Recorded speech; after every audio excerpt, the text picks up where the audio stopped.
As you all know कि कल ही रात में यूपीएससी ने शॉक, रात के 1:30 बजे, आजकल गवर्नमेंट और गवर्नमेंट इंस्टीट्यूशन को सब कुछ चीज़ें रात में करने का बहुत शौक चला है. They are showing efficiency, more government, less government, more governance. And you must have seen कि almost 10,500 people gave mains and almost 2,304 people qualified for interview. इसमें से बाकी जितने भी कितने हैं 8,200, ऑलमोस्ट 8,200 लोग फिर से आपके साथ कंपटीशन में खड़े. समझ रहे हो कंपटीशन 8,200, और बाकी जो सीरियसली प्रिपेयर कर रहे हैं वो अलग से. तो कंपटीशन बहुत ज़्यादा डिफिकल्ट हो गया. I want to tell you, after my experience of 6 attempts, I've cleared prelims 6 times. I've given 3 interviews, got selected once. मुझे अभी भी एक ही एग्जाम से डर लगता है, वो है prelims. I can give mains n number of times. Interview तो आधा घंटा चलता है, पता नहीं चलता, और जब जिस साल इंटरव्यू आ जाता है तो आप हीरो बन जाते हो. मेरे लाइफ में आई हैव गिवन यूपीएससी हो गया, फिर एमएचसीईटी हो गया, MBBS के सारे एग्जाम्स है क्या. आई think so this is the most toughest exam. लेकिन ये ऑन द फेस टफ लगती है, लेकिन आपको अगर इसकी एक बार पता चल गया कि इस एग्जाम में क्या करना चाहिए, यू शुड नो. अगर आपको पता चल गया कि इस एग्जाम का क्या की है, अगर वो पता चल गया तो ये डिफिकल्ट एग्जाम ईजी हो जाती है. डिफिकल्ट इसलिए है क्योंकि 10 लाख लोग फॉर्म भरते हैं, 5 लाख लोग अपीयर करते हैं, एंड फाइनली सिलेक्ट हो रहे हैं 10,000 सिर्फ. लेकिन अगर सीरियस स्टूडेंट्स देखे ना, मतलब from my experience, serious student सिर्फ 50,000 ऐसे स्टूडेंट्स हैं, उनको एग्जैक्टली पता है कि क्या करना है और क्या नहीं करना, कौन से बुक्स पढ़ने हैं, कितने बार पढ़ने हैं. और आपकी कंपटीशन सिर्फ 50,000 लोगों से ही है. तो 50,000 में से 10,000 मतलब 1:5. It becomes the most easiest exam. बाकी के 4.5 लाख स्टूडेंट्स को मतलब वो एक महीना सिर्फ एंशिएंट हिस्ट्री पढ़ रहा है, नेक्स्ट एक महीना वो मिडिवल इंडिया पढ़ते हैं, एक महीना वो लक्ष्मीकांत एक बार पढ़ते हैं और उनको लगता है कि हाँ मैं कर लूंगा. इकोनॉमिक्स के लिए एक छोटा सा बुक पढ़ते हैं डेफिनेशंस का. सो वो proper guidance and right direction with respect to preparation सिर्फ कितने लोगों के पास है? 50,000. Be it first attempt, second attempt, third attempt, fourth attempt, सिर्फ 50,000 लोगों में आपकी कंपटीशन है. तो ये दिमाग से मत निकाल दीजिए कि बहुत लोगों में कंपटीशन है. With respect to your preparation, I can guarantee with confidence, I divide prelims preparation into 2 parts. ये सबसे इंपॉर्टेंट है. सब लोग बोलते हैं कि आप कंटेंट पढ़ो, कि हिस्ट्री के लिए ये पढ़ो, ज्योग्राफी के लिए ये पढ़ो, पॉलिटी के लिए ये पढ़ो, इकोनॉमिक्स के लिए ये पढ़ो. लेकिन पढ़ने से नहीं होता. आई कैन गारंटी पढ़ने से नहीं होगा. सबसे इंपॉर्टेंट पढ़ने का पार्ट सिर्फ 40% काम है. 40% ही उसका रोल है. नेक्स्ट 60% है एग्जाम डे. एग्जाम डे में क्या करते हो आप? टेस्ट सॉल्व करते हो. अगर आप तो 60% क्या होता है? टेस्ट सॉल्व करना. नेक्स्ट 60% क्या होता है? टेस्ट सॉल्व करना. आप कम पढ़िए लेकिन ज्यादा टेस्ट सॉल्व कीजिए. ये सबसे बड़ा जो क्रक्स है UPSC preparation. I have seen many friends cracking this exam and वो एक ही चीज फॉलो करते हैं कि वो ज्यादा से ज्यादा टेस्ट देते हैं. टेस्ट देना क्यों इंपॉर्टेंट है? I would tell you. हम कंटेंट पर भी आएंगे कि क्या क्या पढ़ना है, लेकिन उसके पहले मैं बताता हूं कि टेस्ट देना क्यों जरूरी है. टेस्ट दोगे ना तो गलतियां करोगे, और यू मस्ट हैव मतलब आपने एक्सपीरियंस किया होगा, जितना ज्यादा गलती करते हो उतना ज्यादा याद रहता. सही है ना? तो रिमेंबर करने के लिए, कुछ चीजें याद करने के लिए 2-3 टेक्निक्स है. फर्स्ट है कि टेस्ट देना और उसमें गलती करना. सेकेंड टेक्निक है रिविजन करना. रिविजन कैसे कर सकते हो? आइदर आप अपने दोस्तों को पूछो और उसको सिखाओ, ये सेकेंड वे है याद रखने का. थर्ड वे है कि खुद से टेस्ट करो, बुक बंद करो और याद करने की कोशिश करो. ये थर्ड वे है. फोर्थ वे है याद, किसी चीज को याद करने की कि उसको इंटरलिंकेजेस करो, कि इतना अच्छे से पढ़ लो, इतना क्रिस्प तरीके से पढ़ लो कि आपको सारी चीजें याद हो जाए. तो ये कुछ चीजें हैं याद करने के लिए। फाइनली हमारे ब्रेन में जाना चाहिए ना, जो भी पढ़ रहे हैं हम टेम्पररी नहीं देख रहे कि हाँ टेस्ट में मुझे कम नंबर आए। टेस्ट में जितने कम नंबर आए उतना खुश होना है, क्योंकि उतना अपना कंटेंट बढ़ रहा है, अपना नॉलेज बढ़ रहा है। तो सबसे मतलब तो फर्स्ट एक फायदा जो टेस्ट सीरीज से है कि आपका लॉन्ग टर्म नॉलेज होता है। I do not tell you कि यार यही टेस्ट सीरीज, कोई भी टेस्ट सीरीज ज्वाइन करो, लेकिन रोज आपके शेड्यूल में से आपका 50% of the time should be towards solving the test. और टेस्ट को सिर्फ टेस्टिंग की तरफ मत देखो, वो उससे आपका क्या बोल रहा है, नॉलेज बढ़ रहा है। It is a way of gaining, the best way of gaining knowledge is testing yourself. I can guarantee अगर आज से भी आपने रोज 2-2 पेपर दिन में लगाना स्टार्ट किए तो मैं आपको बॉन्ड पेपर पर लिख के देता हूं कि आपका सिलेक्शन होना ही है, क्योंकि टेस्ट से ही सबसे ज्यादा अपना रिटेंशन पावर है। इमेजिन करो कि टेस्ट दे के आपका ब्रेन कैसे हो जाता है, समझ रहे हो ना, एग्जॉस्ट हो जाता है ना। क्यों एग्जॉस्ट होता है? क्योंकि सबसे ज्यादा एक्टिव वो तभी होता है। सेकेंड है कि एग्जाम में क्या करना है, अपने को टेस्ट ही सॉल्व करना है। और मैं बताता हूं 100 क्वेश्चंस है इफेक्टिवली, और इन ऑल माई 6 अटेम्प्ट्स मुझे कितने आते थे, 30 to 35 डायरेक्टली आते थे। सिर्फ उससे ज्यादा मुझे क्वेश्चंस नहीं आते थे। Still I could score more than 140। समझ रहे हो क्या? मुझे डायरेक्टली कितने क्वेश्चंस आते हैं, सिर्फ 30 to 35। उसके आगे का क्या है, लॉजिक है, पेशेंस, टेम्परामेंट बनाए रखना, जो ऑलरेडी ऑप्शन है उसको अच्छे से पढ़ के उसमें से आंसर निकालना। कंटेंट वाला एक लिमिट तक ही है पढ़ने का। मतलब मैं आपको बता सकता हूं, मैंने मॉडर्न हिस्ट्री के लिए 10 सोर्सेस पढ़े थे, ऐसे कुछ भी छोड़ा नहीं था। Right from Bipin Chandra, spectrum, NCERTs, new NCERTs, old NCERTs, सब कुछ पढ़ा था, तो भी मेरे गलत हो रहे थे। तो what we have limited capacity in our brain. तो हम जितना कंटेंट पढ़ सकते हैं उससे कितना सॉल्व कर सकते हैं, मैक्सिमम 30 to 50। अगर बहुत इजी पेपर है तो कितना, 50। लेकिन अपने को कितना, मैक्सिमम अपने को 120 मार्क्स लाने ही है। अगर 120 मार्क्स लाने हैं तो आपको मिनिमम 85 to 90 अटेम्प्ट करने ही है। तो उसके ऊपर के कैसे आएगा, वो लॉजिक से आएगा, वो टेम्परामेंट से आएगा, वो पेशेंस रख के आपको, जब एग्जाम हॉल में आप पेशेंस रखोगे, आपका दिमाग स्टेबल रहेगा, आप वो एग्जामिनर का जो ट्रिक डाल रहा है वो आप कैच कर पाओगे, तभी वो एक्स्ट्रा मार्क्स आएगा। तो आई कैन टेल यू कि आप जो भी टेस्ट सीरीज सॉल्व कर रहे हो ना, मैक्सिमम आपके कितने आएंगे डायरेक्टली, जो आप कॉन्फिडेंटली बोल सकते हो 30 to 35 ही आते हैं। और exam UPSC is known for googly, तो यूपीएससी में तो गूगली आना ही आना है। तो वो दिमाग में रख के चलिए कि जो पढ़ा है ना उसका एप्लीकेशन करना है। डायरेक्ट क्वेश्चंस बहुत कम आने वाले। अगले साल, मतलब इस साल के भी यूपीएससी प्रीलिम्स में मैं आज प्रेडिक्ट कर रहा हूं कि there is going to be a googly. इस साल बहुत लोग मिडिवल इंडिया, एंशिएंट इंडिया पढ़ रहे हैं ना, पढ़ रहे हैं, आई थिंक सो। मैं हर बार बोलता हूं कि मिडिवल इंडिया और ancient India should be the last on your priority. क्यों?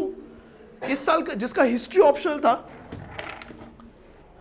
ऑप्शनल था, उनको भी मिडिवल इंडिया और एंशिएंट इंडिया के क्वेश्चंस नहीं आ रहे। तो हमारा टाइम वेस्ट क्यों करें, हमारा टाइम वेस्ट क्यों करें? तो इंपॉर्टेंट क्या है कि हैविंग द राइट अप्रोच। तो मैं यही बोलता हूं कि आपको 30 से 35 ही आने वाले हैं, गूगली के लिए रेडी रहिए। तो इस बार भी प्रीलिम्स में बी रेडी। आपने जितना पढ़ा है, UPSC is 1 step ahead of you. तो आपका मेंटली अभी से रेडी रहिए कि आपको गूगली क्वेश्चंस आने वाले हैं।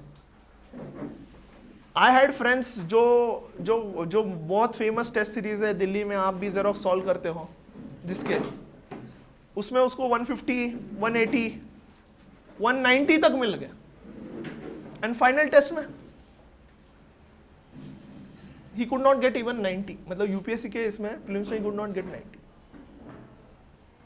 तो वो इतना ओवर कॉन्फिडेंस में चला गया है। एंड आई ऑलवेज टेल कि यूपीएससी में गूगली आने वाला, तो बी रेडी। आज से ही मेंटली प्रिपेयर करो कि हाँ मुझे पेपर डिफिकल्टी आने वाला है, पेपर डिफिकल्टी आने वाला है, and I have to be ready. UPSC prelim से क्या देख रहा है, आपका एप्टीट्यूड देख रहा है। एप्टीट्यूड 2 टाइप के एप्टीट्यूड होता है, एक फिजिकल एप्टीट्यूड और एक मेंटल एप्टीट्यूड। मेंटल एप्टीट्यूड देख रहा है कि आप are you in a difficult situation, are you able to tackle the difficulties. हमें 100 में से 100 लेके आना है कि नहीं लेके आना है, हमको उसमें से इजी क्वेश्चंस फाइंड करने हैं और लॉजिकली वो पेपर सॉल्व करना है। तो मैं यही बोल रहा था कि टेस्ट सीरीज इंपॉर्टेंट है। फर्स्ट चीज किसके लिए? कि आपका कंटेंट बिल्ड करने के लिए। सेकंड, हमको फाइनल एग्जाम में भी टेस्ट सीरीज ही देना है। थर्ड, नॉलेज बिल्डिंग उससे ही हो रहा है, टेस्ट सीरीज से ही हो रहा है। तो कोई भी टेस्ट सीरीज सॉल्व के लिए, लेकिन आपका 60% आपका, अगर हम 4 महीने बाकी है, 120 डेज है, 120 का 60% कितना हुआ? 72 डेज इफेक्टिवली जो भी आप पढ़ रहे हो आपका किस में जाना चाहिए? टेस्ट सीरीज में जाना चाहिए। और टेस्ट सीरीज जब आप गलती करते हो तो आप घर पे जाके सिर्फ टेस्ट सीरीज का इंपॉर्टेंस ये नहीं है कि सिर्फ सॉल्व कर लिया टेस्ट सीरीज, मार्क्स देख लिया, हाँ मुझे 180 आ गए या मुझे 50 आ गए और डिप्रेशन में चले गए। ये देखना है कि उसका आंसर क्या है, उसमें से कुछ जो नई चीज मिली उसका गूगल सर्च करके अपने नोट्स बनाने हैं। तो मेक श्योर आप कोई भी टेस्ट सीरीज सॉल्व कर रहे हो, आपका एक टेस्ट बुक चाहिए। ये सारे टॉपर्स करते हैं, ये कोई बताता नहीं है। जितने भी टेस्ट सीरीज सॉल्व करते हैं उनका एक बुक रहता है, क्योंकि आप टेस्ट सीरीज सॉल्व कर रहे हो, लास्ट मोमेंट में सारे एनसीईआरटीज पढ़ना है, सब कुछ पढ़ना है, रिवीजन कोई नहीं करता है। तो मेक श्योर आप अपना एक टेस्ट बुक बना लो, टेस्ट बुक बना लो, और उस बुक्स में यही बात लिखनी है जो आप गलती करते हो। आपने आज कोई क्लाइमेट इन्वेस्टमेंट फंड आ गया, उसके बारे में क्वेश्चन आया, आपको नहीं आया, गूगल पर सर्च कर लिया, उसका इंफॉर्मेशन निकाल के अपने बुक में लिख लिया। ये सबसे इंपॉर्टेंट एक्सरसाइज है। टेस्ट सीरीज में 50 नंबर आया ना, आई वुड कंसिडर, जिस दिन 50 नंबर आते हैं मैं सबसे ज्यादा खुश हो जाता, क्योंकि मुझे पता चल गया कि हाँ ये चीजें मेरे को नहीं पता और मेरे नॉलेज बेस में ऐड हो गई। एंड फाइनल दिन मुझे यही करना है, फाइनल दिन रिप्रोड्यूस करना है ना। इस टेस्ट में मेरे को 180 मिल के भी क्या फायदा? जिस टेस्ट में आपको 180 मिल गए वो वेस्ट है। समझ रहे हो क्या? क्यों? क्योंकि आपको नॉलेज कितने चीजों का मिला? 20 चीजों। समझ रहे हो क्या? It's all about temperament. Make sure आप जितने ज्यादा टेस्ट दो, ज्यादा गलतियां करो। तो टेस्ट से नॉलेज बिल्डिंग ज्यादा होती है। टेस्टिंग अपने को लास्ट वाले टेस्ट में देखना है, जब मॉक टेस्ट होंगे ना तभी देखना। तो सबसे बड़ा जो गलती करती है लोग कि मैं लास्ट में टेस्ट दूंगा, सबसे बड़ा गलती। आप कुछ मत करिए, लेकिन रोज पूरा दिन टाइम पास कीजिए। अगर जिस दिन आपको लग रहा है नहीं पढ़ना है, सुबह एक टेस्ट देके फिर टाइम पास कीजिए, लेकिन टेस्ट देना सबसे इंपॉर्टेंट चीज है। और टेस्ट ऐसे नहीं कि पढ़ के देना है, बिना पढ़े दोगे तो ज्यादा फायदा है। पढ़ के दोगे तो ठीक है, लेकिन कभी कभी ऐसा होगा कि यार आपका शेड्यूल है, कंप्लीट नहीं हुआ।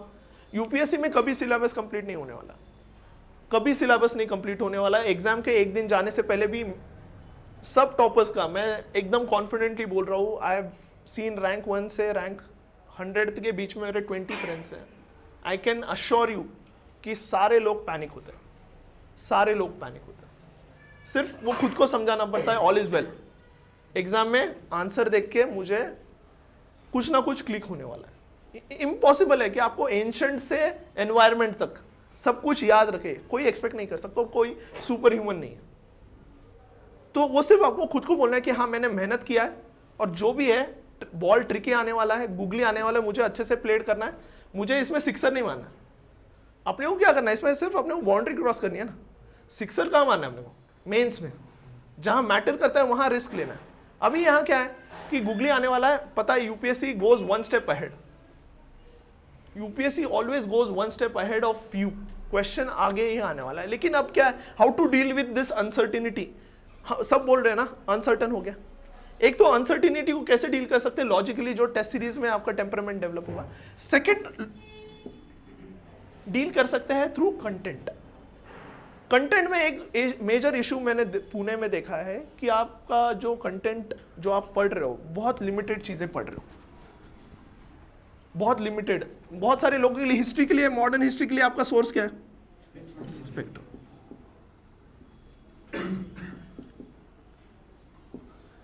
और स्पेक्ट्रम में भी गलती क्या करते हो आप? स्टार्टिंग 1857 से स्टार्ट करते हो, 1947 तक आने तक बोर हो जाता है, और फिर लास्ट के चैप्टर्स बाद में पढ़ता हूं, और अगले बार पढ़ना स्टार्ट करते हो फिर से 1857 है नहीं। आई थिंक सो सबसे कॉमन गलती है। तो अगर आपका फर्स्ट अटेम्प्ट नहीं है और आपने एक बार पढ़ लिया, तो स्टार्ट फ्रॉम द लास्ट। कौन से पेजेस, लास्ट टॉपिक्स कौन से है? प्रेस वाला, एजुकेशन वाला, रिफॉर्मर।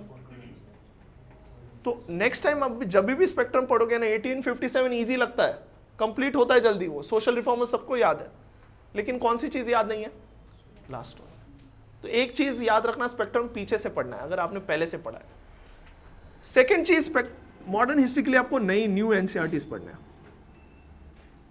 पुरानी एनसीईआरटीज से नहीं आ रहा है क्वेश्चन, नए एनसीईआरटी से। इफ यू एनालाइज सारे question right from ancient, medieval and modern, तीनों में मॉडर्न एनसीईआरटीज से क्वेश्चन है। और जो एनसीईआरटीज के साइड में दिया है ना, 1/3 पार्ट में दिया है ना, उसमें से क्वेश्चन आता है, उसमें से क्वेश्चन आ रहे हैं। लेकिन आप क्या पढ़ रहे हो? स्पेक्ट्रम पढ़ रहे हो, वो भी 1857 से 1947 तक लग रहा है कि पढ़ लिया। अब इसमें भी क्या करना है कि न्यू एनसीईआरटीज में वर्ल्ड हिस्ट्री वाला पार्ट हटा देना है। वर्ल्ड हिस्ट्री वाला पार्ट हमको इंपॉर्टेंट नहीं है। 6 to 12 में भी जितना भी Indian modern history, medieval history और एंशिएंट हिस्ट्री के लिए इनफ है, उतना ही पढ़ना है। उसमें भी आप क्या कर सकते हो, आपका दोस्त अच्छा ग्रुप होना एक बहुत जरूरी, बहुत इंपॉर्टेंट है यूपीएससी क्वालिफाई होने के लिए। जिस हॉस्टल से मैं पढ़ रहा था, अभी रिजल्ट आया, 125 people gave mains and 60 people qualified for interview. कल का रिजल्ट इमेजिन कर रहे हो क्या? 50% रिजल्ट। बाकी लोगों में कितना परसेंट रिजल्ट है? अगर 10,000 में से 2,000 सिलेक्ट हो रहा है तो कितना परसेंट हो गया? 20%। And see the result here. The reason is having a good group. और वो क्या करता है कि अपने नोट्स शेयर करते हैं। एनसीईआरटी का 3 एनसीईआरटी की तू बना ले, 3 एनसीईआरटी का मैं बना रहा हूं, शेयर कर लिया। कुछ नोट्स शेयर करने से कोई आगे जाता नहीं, कोई पीछे आता नहीं।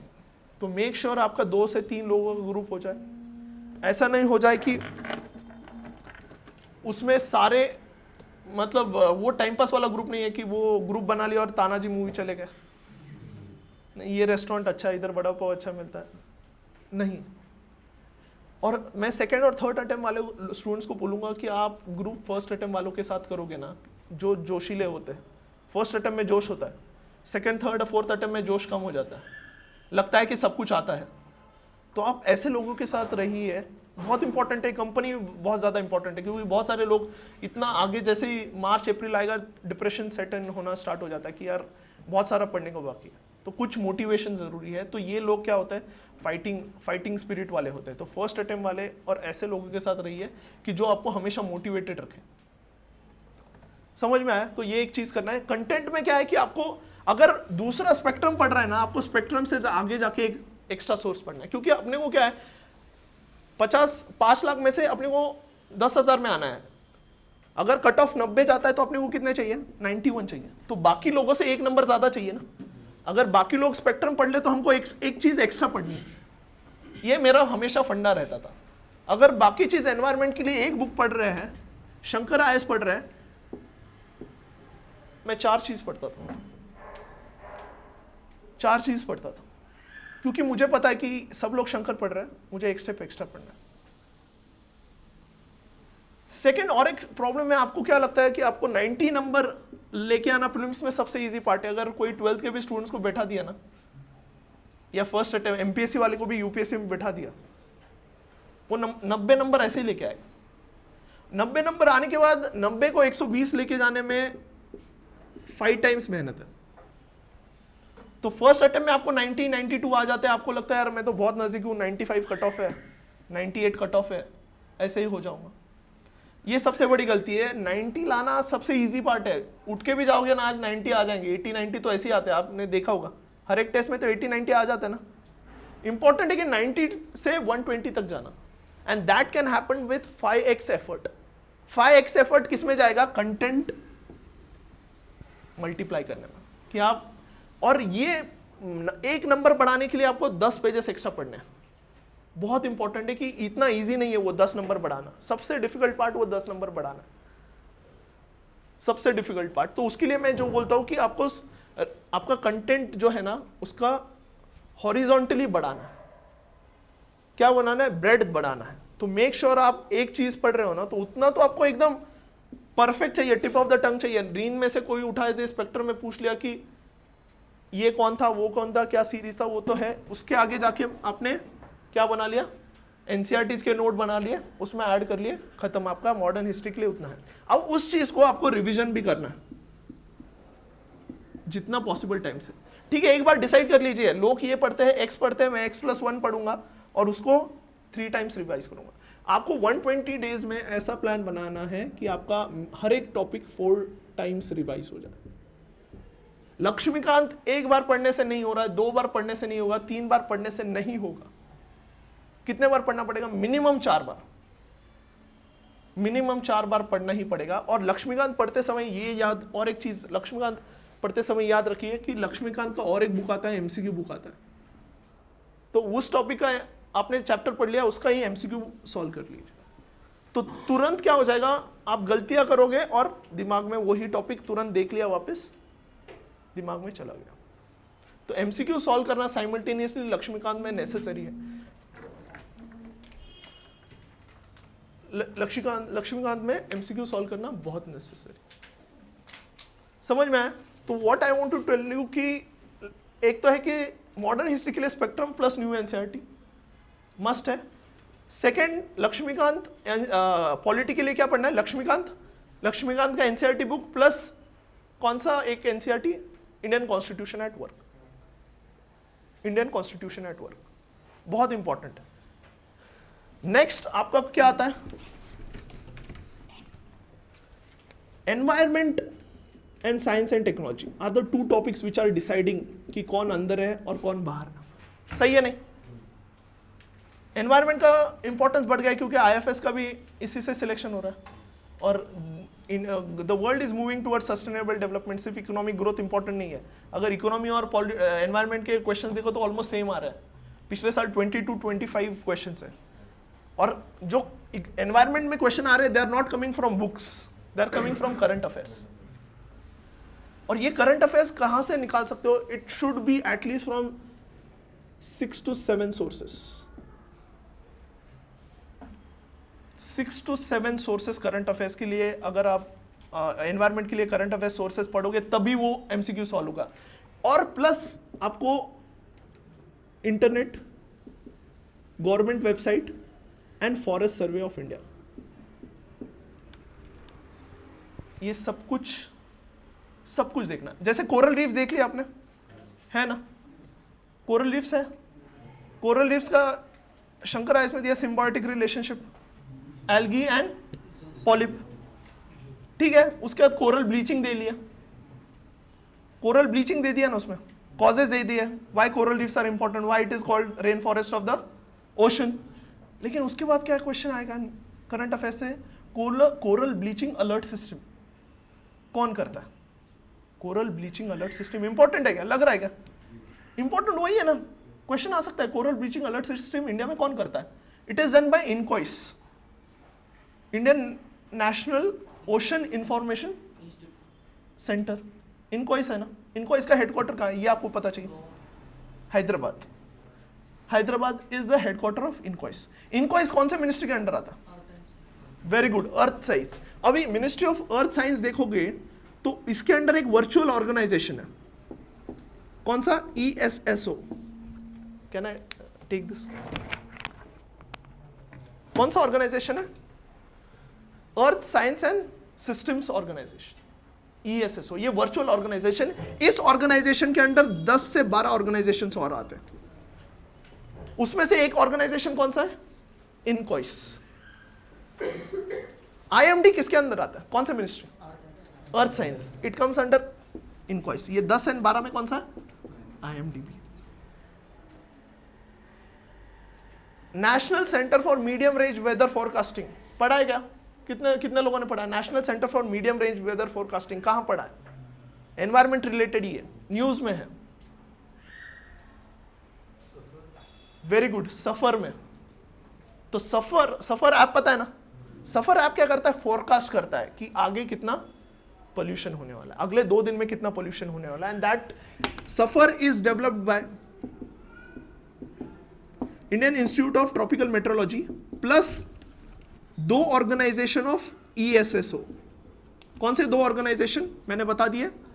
IMD and national centre for medium range weather forecast. समझ रहा है? इतना लेवल ऑफ क्लैरिटी चाहिए आपके थॉट्स में कि यार फ्रीली फ्लोइंग हो रहा है। अब ये कब होगा? जब आपने रिसर्च किया, खुद रिसर्च किया, खुद देखा है वेबसाइट पर जाके, विकीपीडिया पर जाके, इनकॉइस के वेबसाइट पर जाके। फिर क्या करता है? अब मैंने बोला ESOS के अंडर और एक ऑर्गेनाइजेशन आता है, कौन सा? मैंने बोला इनकॉइस। कहाँ है ये? हैदराबाद में। ये भी एक न्यूज में है, क्यों?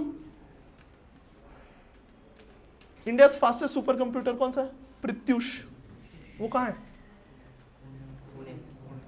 Indian institute of tropical. समझ रहे हैं कि everything is link. Science and technology को मैंने इसमें इसके साथ कवर कर दिया। Recently there was a super computer developed by CDAC and Indian institute of science. कौन सा है? परम शिवाय। परम शिवाय है ना? परम शिवाय was the first supercomputer developed under National Mission on Supercomputers. National Mission on Supercomputers के अंडर हमको कितने सुपर कंप्यूटर्स बनाने हैं? 70 in 7 years। उसमें से पहला कहाँ बना? IIT BHU में बना है। कौन सा? परम शिवाय। And Indian national super computer mission is a initiative of 2 ministries. कौन सा department? Ministry of science and technology and ministry of information technology, मिटी, इलेक्ट्रॉनिक्स एंड इंफॉर्मेशन टेक्नोलॉजी। मिट्टी के लिए कौन सा ऑर्गेनाइजेशन है? CDAC। समझ रहे हो ना? और ministry of science and technology को कौन सा इंस्टीट्यूट रिप्रेजेंट कर रहा है? Indian institute of science. Indian institute of science का कौन है ministry? Ministry of science and technology. CDAC का कौन है? मिट्टी। दोनों मिला के नेशनल सुपर कंप्यूटर मिशन, उसका परम शिवाय। एग्जाम में कौन सा आया? सिर्फ न्यूज़पेपर में क्या आया? सिर्फ परम शिवाय। लेकिन क्वेश्चन वो नहीं है। परम Shiva is the first super computer formed by under national super computer mission. फिर आपने उसका देख लिया, फिर CDAC के बारे में देख लिया। CDAC कब बना था? जब हमें USA ने रिजेक्ट कर दिया था सुपर कंप्यूटर, तब राजीव गांधी ने CDAC बनाया था। समझ रहे हो ना कि आपको CDAC के बारे में भी पढ़ना है साइड बाय साइड। तो आपको ब्रेड्थ भी चाहिए एंड डेप्थ भी चाहिए। आपका जो प्रिपरेशन है, समझ रहे हो ना? I just gave you an example कि कैसे करना है। Coming back to coral reefs, तो कोरल रीफ्स में क्या देखा हमने? Coral bleaching alert system. Side by side और एक नाम कोरल रीफ्स आपको पता है? अच्छा, इसमें what you can see in Kerala, Andaman Nicobar, there is an IAS। What is this IAS? कौन बताएगा? एनवायरमेंट में IAS क्या है? Invasive alien species. कौन सा एक type of coral reef have become an invasive alien species in our Indian ocean? Snowflake coral. तो आपको साइड बाय साइड अब जब कोरल रीफ पता चाहिए तो स्नोफ्लेक कोरल्स के बारे में पता चाहिए। सही है ना? मैं सही बोल रहा हूँ क्या नहीं? पता कुछ लिंक हो रहा है क्या यार? ऊपर से जा रहा है। समझ रहा है ना? मैं am just trying to give you an example कि किस तरह से पढ़ना है। ये कोई नहीं बताता कि आपको सिर्फ बोलेंगे ये पढ़ लो, लेकिन किस तरीके से रिसर्च करके थोड़ा सा गूगल का यूज करना है। जियो का यूज इसलिए करना है, वो मूवीज देखने के लिए नहीं करना है, उसका यूज इसके लिए करना है कि हाँ मैं हर एक पॉइंट पर ये कर रहा हूँ। नेक्स्ट आपको स्नो कोरल रीफ्स के बारे में और एक चीज पता चाहिए कि there are 2 institutions world wide, global alliance on coral reef and coalition for coral reefs. ये 2 इनिशिएटिव आपको पता चाहिए। साइड बाय साइड आपको पता चाहिए national coral reef research institute. Question आ सकता है क्या? आ सकता है क्या? Tell me. आ सकता है, डेफिनेटली आ सकता है। तो ये आपको पता चाहिए कहाँ है। ग्रेट बैरियर रीफ आपको पता चाहिए कहाँ है। ग्रेट बैरियर रीफ नहीं पूछने वाला भी, वो 10th के भी बच्चों को पता है क्योंकि वो 10th के एनसीईआरटी में है। आपको उससे आगे पूछेगा कि गवर्नमेंट कौन से स्टेप्स लेगा। आपको प्रूव ही पता है, ये क्वेश्चन पूछेगा। Prove is what? India's unmanned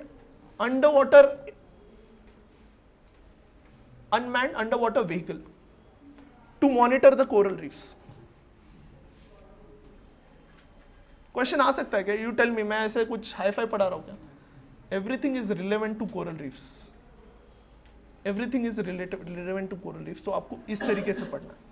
what ever your strategy has to be in this way कि आप एक चीज पढ़ रहे हो तो उसको इतना कॉम्प्रिहेंसिवली पढ़ लो, कॉम्प्रिहेंसिवली पढ़ लो। इसमें हमने डेप्थ भी देख लिया एंड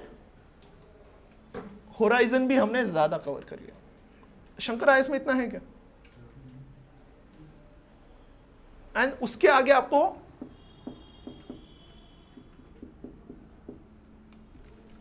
क्या ये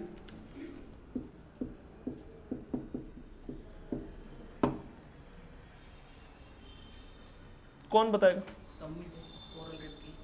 very good, coral reef summit हुआ था 2018 में, इसलिए तो लिया मैंने।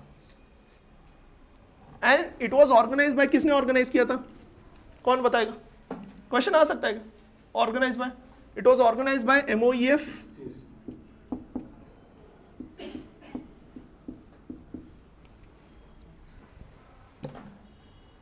IUC। तो आपको स्टैप कोर के बारे में भी पता चाहिए। यूपीएससी का एक चीज खासियत है, आपको पता चाहिए, प्रेजेंट में हम कहाँ चल रहे हैं? जनवरी। जब आपका क्वेश्चन आएगा तब मई 2020। यूपीएससी एक साल पुराना पूछ रहा है या एक साल बाद जो होने वाला है उसके बारे में पूछ लिया था। अभी कैट का ऑर्डर आया ना, मेंस का रिजल्ट क्यों रुक गया था? कैट के वजह से ना, मेंस में उन्होंने कैट का क्वेश्चन पूछ लिया था कि cat is acting as a super power. सच में यही है, क्वेश्चन आया था इस बार का, मेंस देख लो पेपर 2। एंड डिले क्यों हुआ रिजल्ट? EWS, लेकिन पावर किसके पास चला गया? समझ रहे हो ना कि यूपीएससी मतलब मुझे तो लगता है वो थोड़ा सा प्रोफेसी है, जो आगे होने वाला है दे आस्क यू एक साल पहले। तो मेक श्योर आपको थोड़ा सा बैकग्राउंड भी पता चाहिए, आगे क्या होना चाहिए, होने वाला है, थोड़ा सा एक प्रेडिक्शन चाहिए उसको। तो ये कोरल रीफ्स के बारे में, मैंग्रोव्स के बारे में साइमल्टेनियसली आपको पता चाहिए। मैंग्रोव्स आपको तो सब कुछ पता है क्या मैंग्रोव्स के बारे में? Recently forest survey of India कितने लोगों ने पढ़ा? Forest survey of India is an important document. मैंने हमारा वीडियो देखा है क्या आपने? जाके देखिए, अगर नहीं देखा तो यूट्यूब पर है, फॉरेस्ट सर्वे ऑफ इंडिया पर हमने एक एक्सटेंसिव वीडियो निकाला। लेकिन फॉरेस्ट सर्वे ऑफ इंडिया से पढ़ते समय आपको पता चाहिए कि मैंग्रोव्स फॉर फ्यूचर क्या है, किसका इनिशिएटिव है। मैंग्रोव्स फॉर फ्यूचर के बारे में पता चाहिए। सिर्फ मैंग्रोव्स पढ़ के कुछ नहीं होगा, उसका स्कीम्स भी साइमल्टेनियसली पता चाहिए। रिसेंटली ऑस्ट्रेलिया में क्या है अभी recently? Bushfire. And what is the reason for bushfire? Can anyone tell me? Temperature बढ़ेगा तो ही होगा ना, टेम्परेचर बढ़ेगा तो ही होगा, लेकिन उसके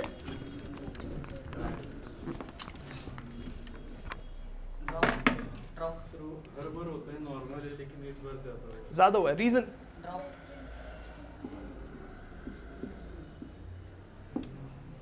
Indian ocean dipole movement.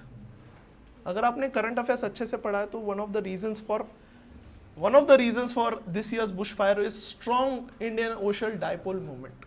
Positive Indian ocean कौन सा है? पॉजिटिव मतलब क्या? इंडिया में African coast and Australian coast है। Positive Indian ocean dipole movement मतलब क्या? इधर लो प्रेशर, इधर high pressure, winds flow from high pressure to low pressure. India में इस साल रेनफॉल, उधर क्या होगा? Dry condition, drought, and that led to bushfire. Similarly India में भी रिसेंटली रिपोर्ट आया strengthening forest fire management in India, 2019 का रिपोर्ट है। ये आपको पता चाहिए, पता है आपको, क्योंकि अपने इंडियन पर्सपेक्टिव में पूछेंगे। That is report brought out by MOEF and world bank. अब इधर क्या दे देंगे? FAO दे देंगे, लेकिन आपको एकदम स्पेसिफिकली क्या पता चाहिए? World bank. Recently forest fire के लिए भी और एक स्कीम लेके आया, forest fire alert system 3.0। Forest fire उधर है ऑस्ट्रेलिया में, लेकिन आपको कौन से स्कीम्स पता चाहिए? इंडियन स्कीम पता चाहिए।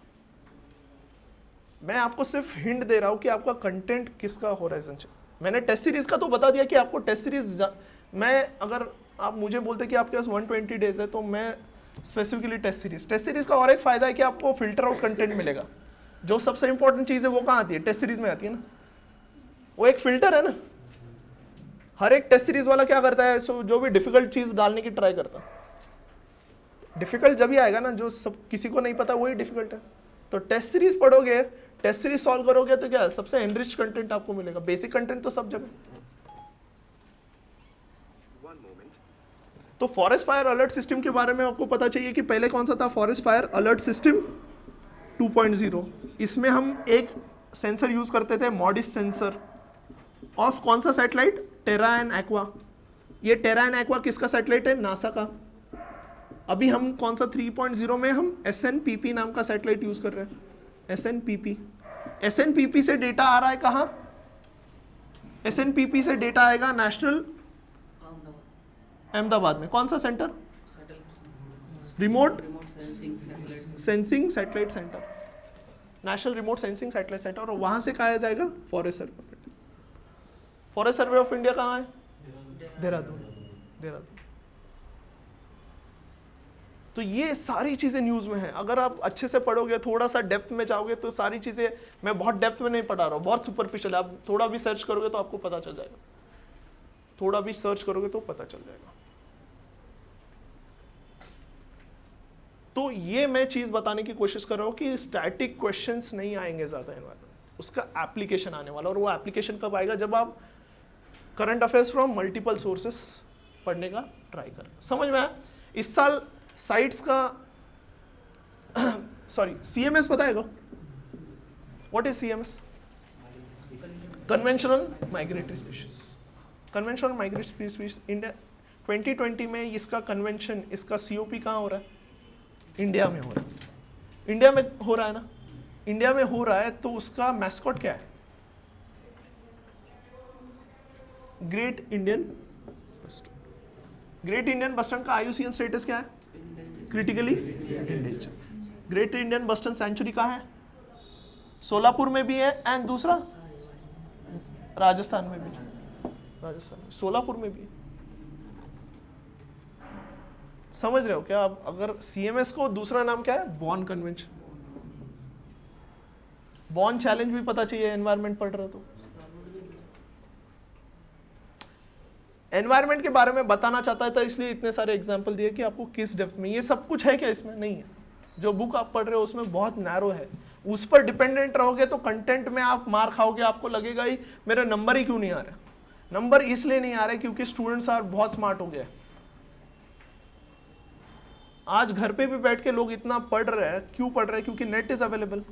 पहले दिल्ली क्यों जाना पड़ता था, क्योंकि क्या था, इंटरनेट अवेलेबल नहीं था। अब इंटरनेट अवेलेबल है, सारे बुक्स सारे नोट्स उससे पहले पूना में आ जाते। वेदांत जेरोक्स पर जाओ, ऐसा कोई बुक नहीं है, कोई नोट्स नहीं है, कोई जेरोक्स नहीं है, उसके पास नहीं है। आपको क्या करना है, सिर्फ वो क्यूरियोसिटी चाहिए। तो यही बोलता हूँ कि curiosity is the must. Curiosity, आप जो कुछ खाते हो ना, बिस्किट्स खाते हो, चिप्स खाते हो, उसके पीछे ट्रांस फैट है क्या नहीं? ट्रांस फैट, ट्रांस फैट है या नहीं? And trans fat is what? आपको ट्रांस फैट के बारे में पता चाहिए, इज इट हेल्दी और अनहेल्दी? अनहेल्दी। और ट्रांस फैट, अभी मैं आपको बताता हूँ कि हाउ थिंग्स आर रिलेटेड। मैं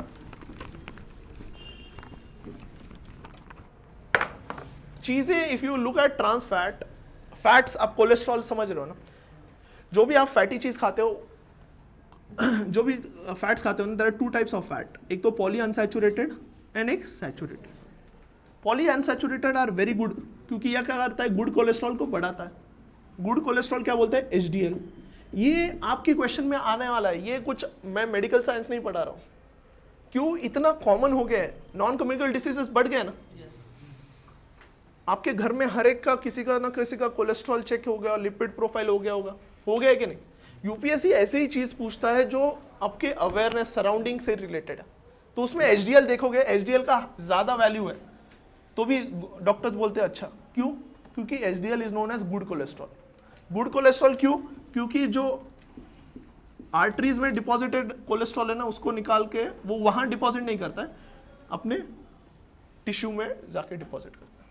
तो HDL अच्छा है, याद रखना, HDL is a good cholesterol. Poly unsaturated fatty acid से क्या बढ़ रहा है, HDL बढ़ रहा है। सैचुरेटेड फैटी एसिड से क्या बढ़ रहा है, LDL बढ़ रहा है।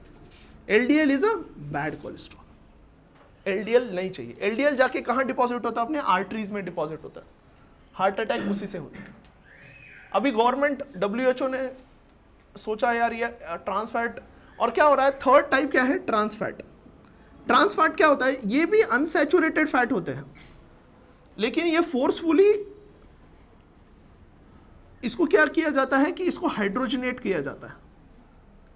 ये partially hydrogenated unsaturated fatty acid है। क्या है ट्रांस फैट, क्या है, पार्शियली हाइड्रोजनेटेड, अनसैचुरेटेड है लेकिन पार्शियली हाइड्रोजनेट क्यों किया जाता है, उसका शेल्फ लाइफ बढ़ाने के लिए। लेकिन these trans fats are very harmful because ये क्या करता है, अगेन एलडीएल बढ़ाता है। तो जितने भी नॉन कम्युनिकेबल डिसीजेस वो क्यों हो रहे हैं, बिकॉज ऑफ ट्रांस फैट। तो WHO का आपको एक प्रोग्राम पता चाहिए, replace. The aim is to replace trans fat, completely eliminate trans fat by 2023. Similarly, India ने कौन सा प्रोजेक्ट लॉन्च किया है टू रिड्यूस ट्रांस फैट? एक तो ईट राइट है, लेकिन रुको,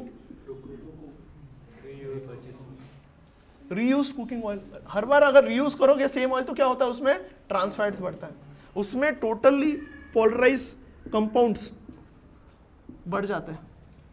अभी रूको प्रोग्राम किसका है, FSSAI, मिनिस्ट्री ऑफ हेल्थ। इसको क्या करने वाले हैं हम, रीयूज कुकिंग ऑयल को डीजल बनाने वाला है, और हमारे क्या करना है, टोटल पोलराइज कंपाउंड्स को 25% से कम रखना है, रूको के अंडर है। समझ रहे हो ना कि हम किस तरीके से। फिर ईट राइट मूवमेंट भी है, ईट राइट है कि नहीं, ईट राइट में there are 2 components eat right movement का, that is also by FSSAI। Eat right में क्या है, आपको सेफ भी फूड खाना है एंड आपका जो कंटेंट रहेगा उसमें भी क्वालिटी कंटेंट चाहिए। तो आपको सॉल्ट और शुगर कम खाना है और हाइजीनिक जगह से खाना है। समझ में आया ना, 2 चीजें हैं। ईट राइट मूवमेंट के अंदर फूड सेफ्टी मित्रास भी आ रहे हैं, फूड सेफ्टी मित्रास है। ये मित्रास क्या करेंगे, ये लोग क्या करेंगे, आपको गाइड करेंगे, जो MSME industry, food processing industry में है, उसको गाइड करेंगे कि how you should adhere to the food safety laws. समझ में आ रहा है ना। FSSAI का और एक स्कीम आपको चाहिए, पता चाहिए, प्रोजेक्ट धूप है ना, प्रोजेक्ट धूप है ना, अगर नहीं पता है तो घर पे जाके सर्च करें। तो मैं यही बताना चाहता था कि आपका सोर्स बढ़ाना है, internet should be your primary source. Science and technology and environment के लिए ये बहुत ज़रूरी है। आप जो कॉमन बुक्स पढ़ रहे हो उससे नहीं होगा, और अगर आपको हम 100% आपको अगर प्रीलिम्स निकालना है तो ये 2 सब्जेक्ट्स बहुत इंपॉर्टेंट हो गए, environment plus science and technology. इस पर कोई सबसे कम रिसर्च है, सबसे कम लोगों का क्या है, कंटेंट है। आप एक ही बुक कितने सालों से पढ़ रहे हैं, आई डू नॉट नो,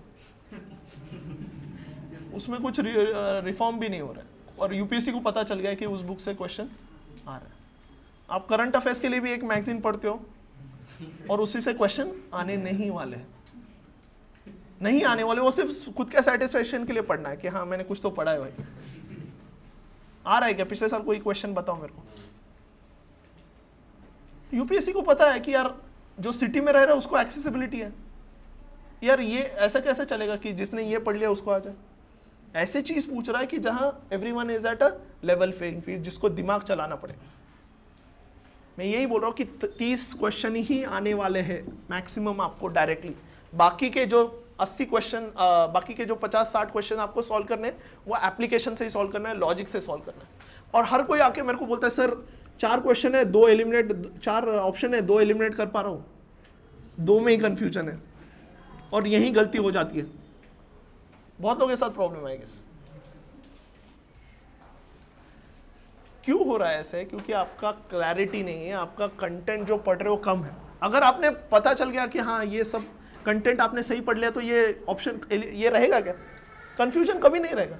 और वो 2 ऑप्शन किसी से भी एलिमिनेट हो गए, वो फर्स्ट अटेम्प्ट वाले से भी एलिमिनेट हो गए, तो वो आपका वो कुछ नहीं है, मतलब उसमें कि आपने कोई बहुत बड़ा तीर नहीं मार लिया कि आपने 2 एलिमिनेट, सर मैंने 2 एलिमिनेट कर दिए, मतलब इतना कॉन्फिडेंटली बोलते हो कि जैसे सर 50% मतलब उसमें से ही गलत हो रहा है। गलत होना ही है, क्योंकि क्या आपने नॉलेज का डेफिशिएंसी, नॉलेज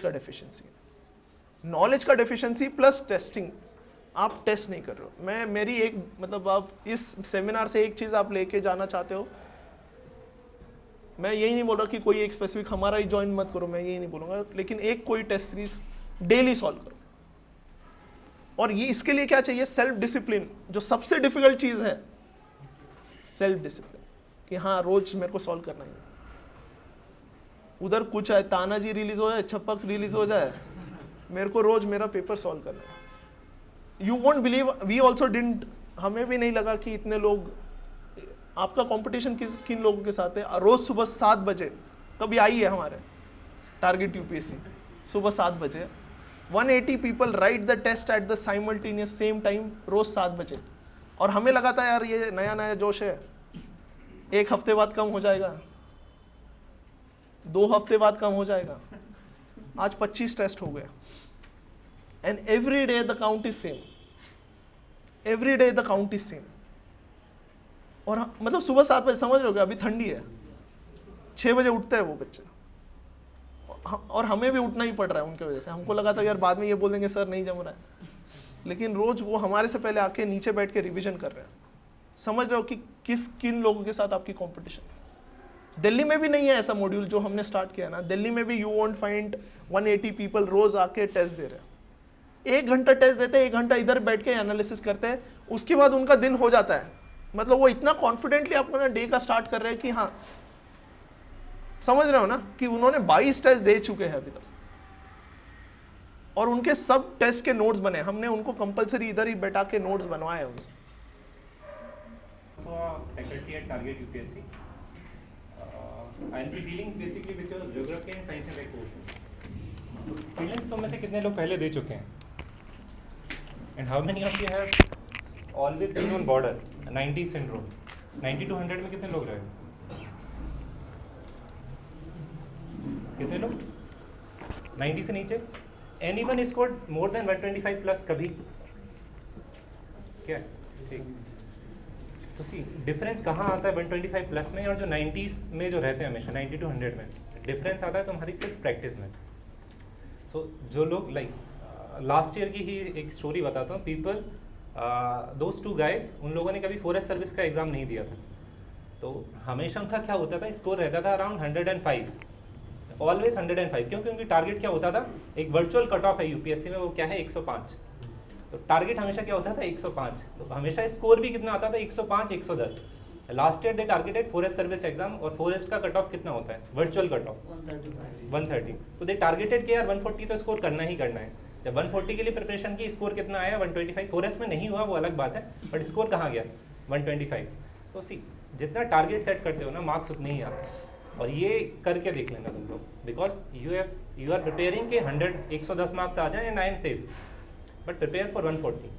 वो लगता है टफ है, बट 140 के लिए प्रिपेयर करोगे तब जाके मार्क्स कितने आएंगे 125 या 120। ये ह्यूमन साइकोलॉजी, उस हिसाब से प्रिपेयर करोगे तब जाके वो मार्क्स आते हैं। सेकेंड थिंग जो प्रीलिम्स में इंपॉर्टेंट है, again I will tell you a story. I met these 2 guys Delhi में, they are basically supreme court lawyers, resigned या अभी ब्रेक लिया हुआ था सुप्रीम कोर्ट से, and they have not clear their prelims in 5 attempts. 5 attempts में graduate from NLIU Bhopal. NLIU Bhopal is one of the best college for lawyers in India. They haven't qualified prelims even a single time. Flaw कहाँ था? 6वीं बार में qualify किए, but क्या था flaw? क्यों? when they have met someone, उन्हें किसी ने क्या कहा था कि यार हम लोग तो सिर्फ 60 क्वेश्चन अटेम्प्ट करके आते हैं, 60 क्वेश्चन अटेम्प्ट करते हैं और 60 में से 59 सही हो जाते हैं, and they always use to attempt 60 question, 60 या 70, उससे ज़्यादा नहीं जाते थे। बट आफ्टर, ये कब था ट्रू? जब तुम्हारा CSET होता था। क्यों? क्योंकि सेकंड पेपर कवर कर लेता है। इन दिस जो एक पेपर बचा हो ना, यहाँ पे लोग तुक्का मारते हैं, तुक्के में हमेशा प्रोबेबिलिटी होती है कि 50% सही हो, प्रोबेबिलिटी के हिसाब से भी जाओ तो कुछ ना कुछ सही होता है, और तुम्हें बाहर करने के लिए 2 लाख लोगों में से सिर्फ 500 लोगों के तुक्के भी सही होगा, you are out of race. तो यहाँ पे you have to go with maximum strategy कि हाँ यार 80 प्लस तो अटेम्प्ट करना ही करना है। तो अटेम्प्ट और सारी strategy after post CSET era बदल गई हैं। तो ऐसा नहीं कि तुम 60 अटेम्प्ट करोगे या 100 ही अटेम्प्ट करूंगा मैं तो भी तुम जाओगे, क्योंकि नेगेटिव मार्किंग हुए। तो you have to change your strategy. Paper easy आया तो 95 प्लस, पेपर टफ आया ठीक है 80 के अराउंड कर दिया। फर्स्ट वर्कआउट योर स्ट्रेटजी किस हिसाब से जाती है। Second thing, I have always clear forest वाला एग्जाम दिया हुआ है मैंने हमेशा। स्ट्रेटजी क्या होती थी, क्योंकि मुझे डे 1 से पता था, because my seniors that AIR 2 Indian forest service officer, marks हमेशा अगर देखना उन लोगों के मार्क्स हमेशा 150 प्लस आते हैं, और यू प्रीलिम्स में 150 प्लस आते हैं मार्क्स। तो सी देयर मार्क्स। अब स्ट्रेटजी क्या होती थी, एनवायरनमेंट के ऊपर फोकस किया पहला, क्योंकि फॉरेस्ट सर्विस का एग्जाम है तो एनवायरनमेंट के क्वेश्चन आने ही आने हैं। पास्ट ईयर ट्रेंड उठा के देखो ना, तो एनवायरनमेंट के क्वेश्चन 25 प्लस हर साल पूछे हैं उन्होंने, 25 प्लस वो पेपर्स पूछे हैं, उसके अलावा basics. Most of you run blindly after current affairs. Vision भी पढ़ूंगा, शंकर भी पढ़ूंगा, वाजीराम भी पढ़ूंगा, जितनी बुक्स अवेलेबल है मार्केट में सारी देखूंगा, but that is a flawed strategy. Focus on your basics भी उतना ही इंपॉर्टेंट है। एनवायरनमेंट पढ़ रहे हो तो focus on basics too. Terms क्या हैं जो अभी सर बताते हैं क्लास में, टर्म्स हैं तो उसको लिंक कैसे करना है। If you are reading about suppose sun के बारे में अगर तुम बात कर रहे हो, तो सन में if you see solar flares कुछ पढ़ा, या तुमने पढ़ा कि अच्छा ब्लैक होल क्या है, ब्लैक होल आया तो वहीं से लिंक होता है चंद्रशेखर लिमिट क्या है, ये 1.44 क्या है, या चंद्रशेखर लिमिट में भी अगर मैं आगे जाऊंगा तो कौन सा ब्लैक होल बनेगा और कौन सा मेरा ब्लैक होल नहीं बनेगा। तो जो 3 मास है, 3 टाइम्स द मास ऑफ सन, वो क्या लिमिट है, या 8 टाइम्स मास ऑफ द सन वो क्या है। साइंस एंड टेक पढ़ रहे हो तो साइंस एंड टेक में इसरो किसके अंडर आती है, या ऑटोनमस बॉडी कौन कौन सी है डिपार्टमेंट ऑफ साइंस के अंदर, या एटॉमिक एनर्जी कमीशन क्या है, कौन कौन सी ऑटोनमस बॉडीज हैं। वो सिंपल सा सवाल पूछती है UPSC. So do not go after जो जनरल टेस्ट सीरीज हैं, they will actually brainwash you. वो इंग्लिश में खेलती है, इंग्लिश में यूपीएससी नहीं खेलती है। They last you a simple question, website देखी है कि नहीं देखी है। जैसे एक स्कीम थी गीता स्कीम पता है साइंस एंड टेक में, Geeta scheme last year news में थी। तो अगर तुम सारे नोट्स उठा के देखो मार्केट में, they will tell you each and every detail, एक एक चीज़ बता देंगे, बट जो बेसिक है वो नहीं बताते हैं। एंड सी मार्केट के नोट्स देखना, उसका जब वेबसाइट का पेज खोलोगे, जो ऑफिशियल मिनिस्ट्री का पेज है, उसकी फर्स्ट लाइन में दिया होता है, it's an alliance public private partnership between department of science and technology, CII, इनके बीच में क्या है, PPP एग्रीमेंट है। ठीक है, तो वो चीज़ पहले बेसिक पे जाओ। Even in your reports go to that website, first page पे देते हैं वही सवाल आता है। Even in your GI tax में पीपल क्या 30 के 30 रटने बैठते हैं, बट जो क्वेश्चन यूपीएससी ने पूछा था दाल बाटी वाला, या जो भी क्वेश्चन आता है, इवन नॉर्थ ईस्ट वाले जो आते हैं, वो विकीपीडिया के फर्स्ट पैराग्राफ में दिए होते हैं। तो पहले सिंपल तरीके से जाओ, अपनी प्रिपरेशन को कॉम्प्लिकेटेड मत करो, you will score good marks उसमें। एंड थर्ड जो आता है वो तुम्हारा पेपर अटेम्प्ट कैसे करते हो। Most of you after seeing the first page वो एक्सेप्ट कर लेते कि यार अब तो कट गया, नेक्स्ट डे की तैयारी देखते हैं, अभी कुछ नहीं होने वाला है। तो do not do that. First page में अगर 5 के 5 गलत भी होगा, स्टार्ट फ्रॉम लास्ट।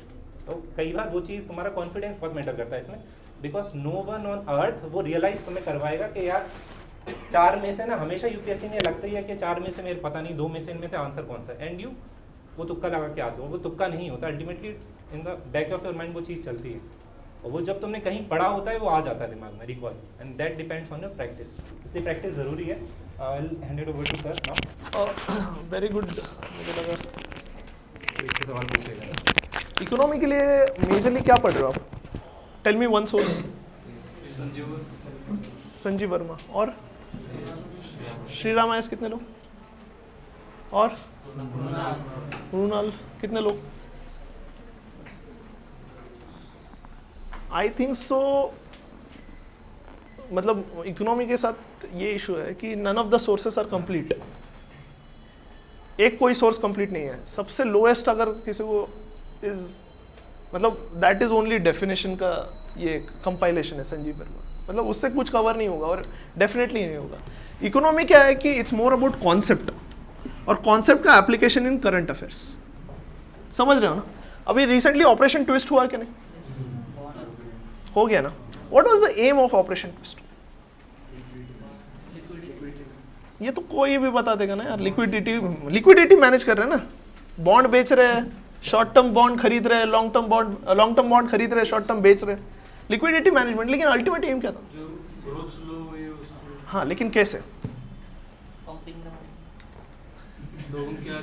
तो लिक्विडिटी मैनेजमेंट का दूसरा वर्ड पंपिंग द मनी। देखो, जब तक क्लैरिटी नहीं है ना, आपने सबने पढ़ा है, मृणाल सबने पढ़ा है, श्रीराम आयस सबने पढ़ा है, और दूसरा कौन सा बताया आपने? संजीव वर्मा सबने पढ़ा। सॉल्व हो रहा है क्या क्वेश्चन? सिंपल क्वेश्चन है, न्यूज में है, क्यों नहीं हाँ, लेकिन क्यों उसका एम क्या है? ठीक है, you told me the broader aim की यार इकोनॉमिक ग्रोथ को स्टिमुलेट करना, लेकिन कैसे होगा इकोनॉमिक ग्रोथ? तो इफ यू सी मेजरली क्या हो रहा है अभी पता है क्या? इकोनॉमिक ग्रोथ क्या हो गया? कम हो गया। इकोनॉमिक ग्रोथ कब कैसे बढ़ेगा? 2 चीजों से बढ़ सकता है। कौन सी 2 चीजें?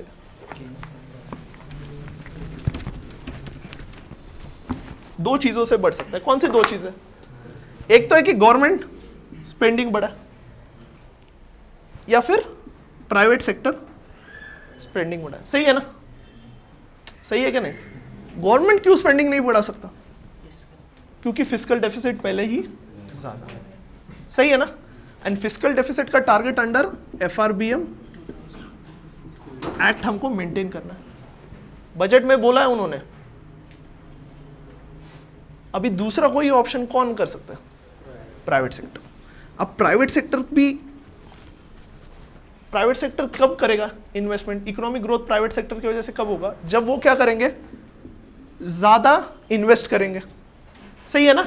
इस साल का इकोनॉमिक सर्वे देखोगे तो the most important thing they have mentioned is private investment has decreased drastically.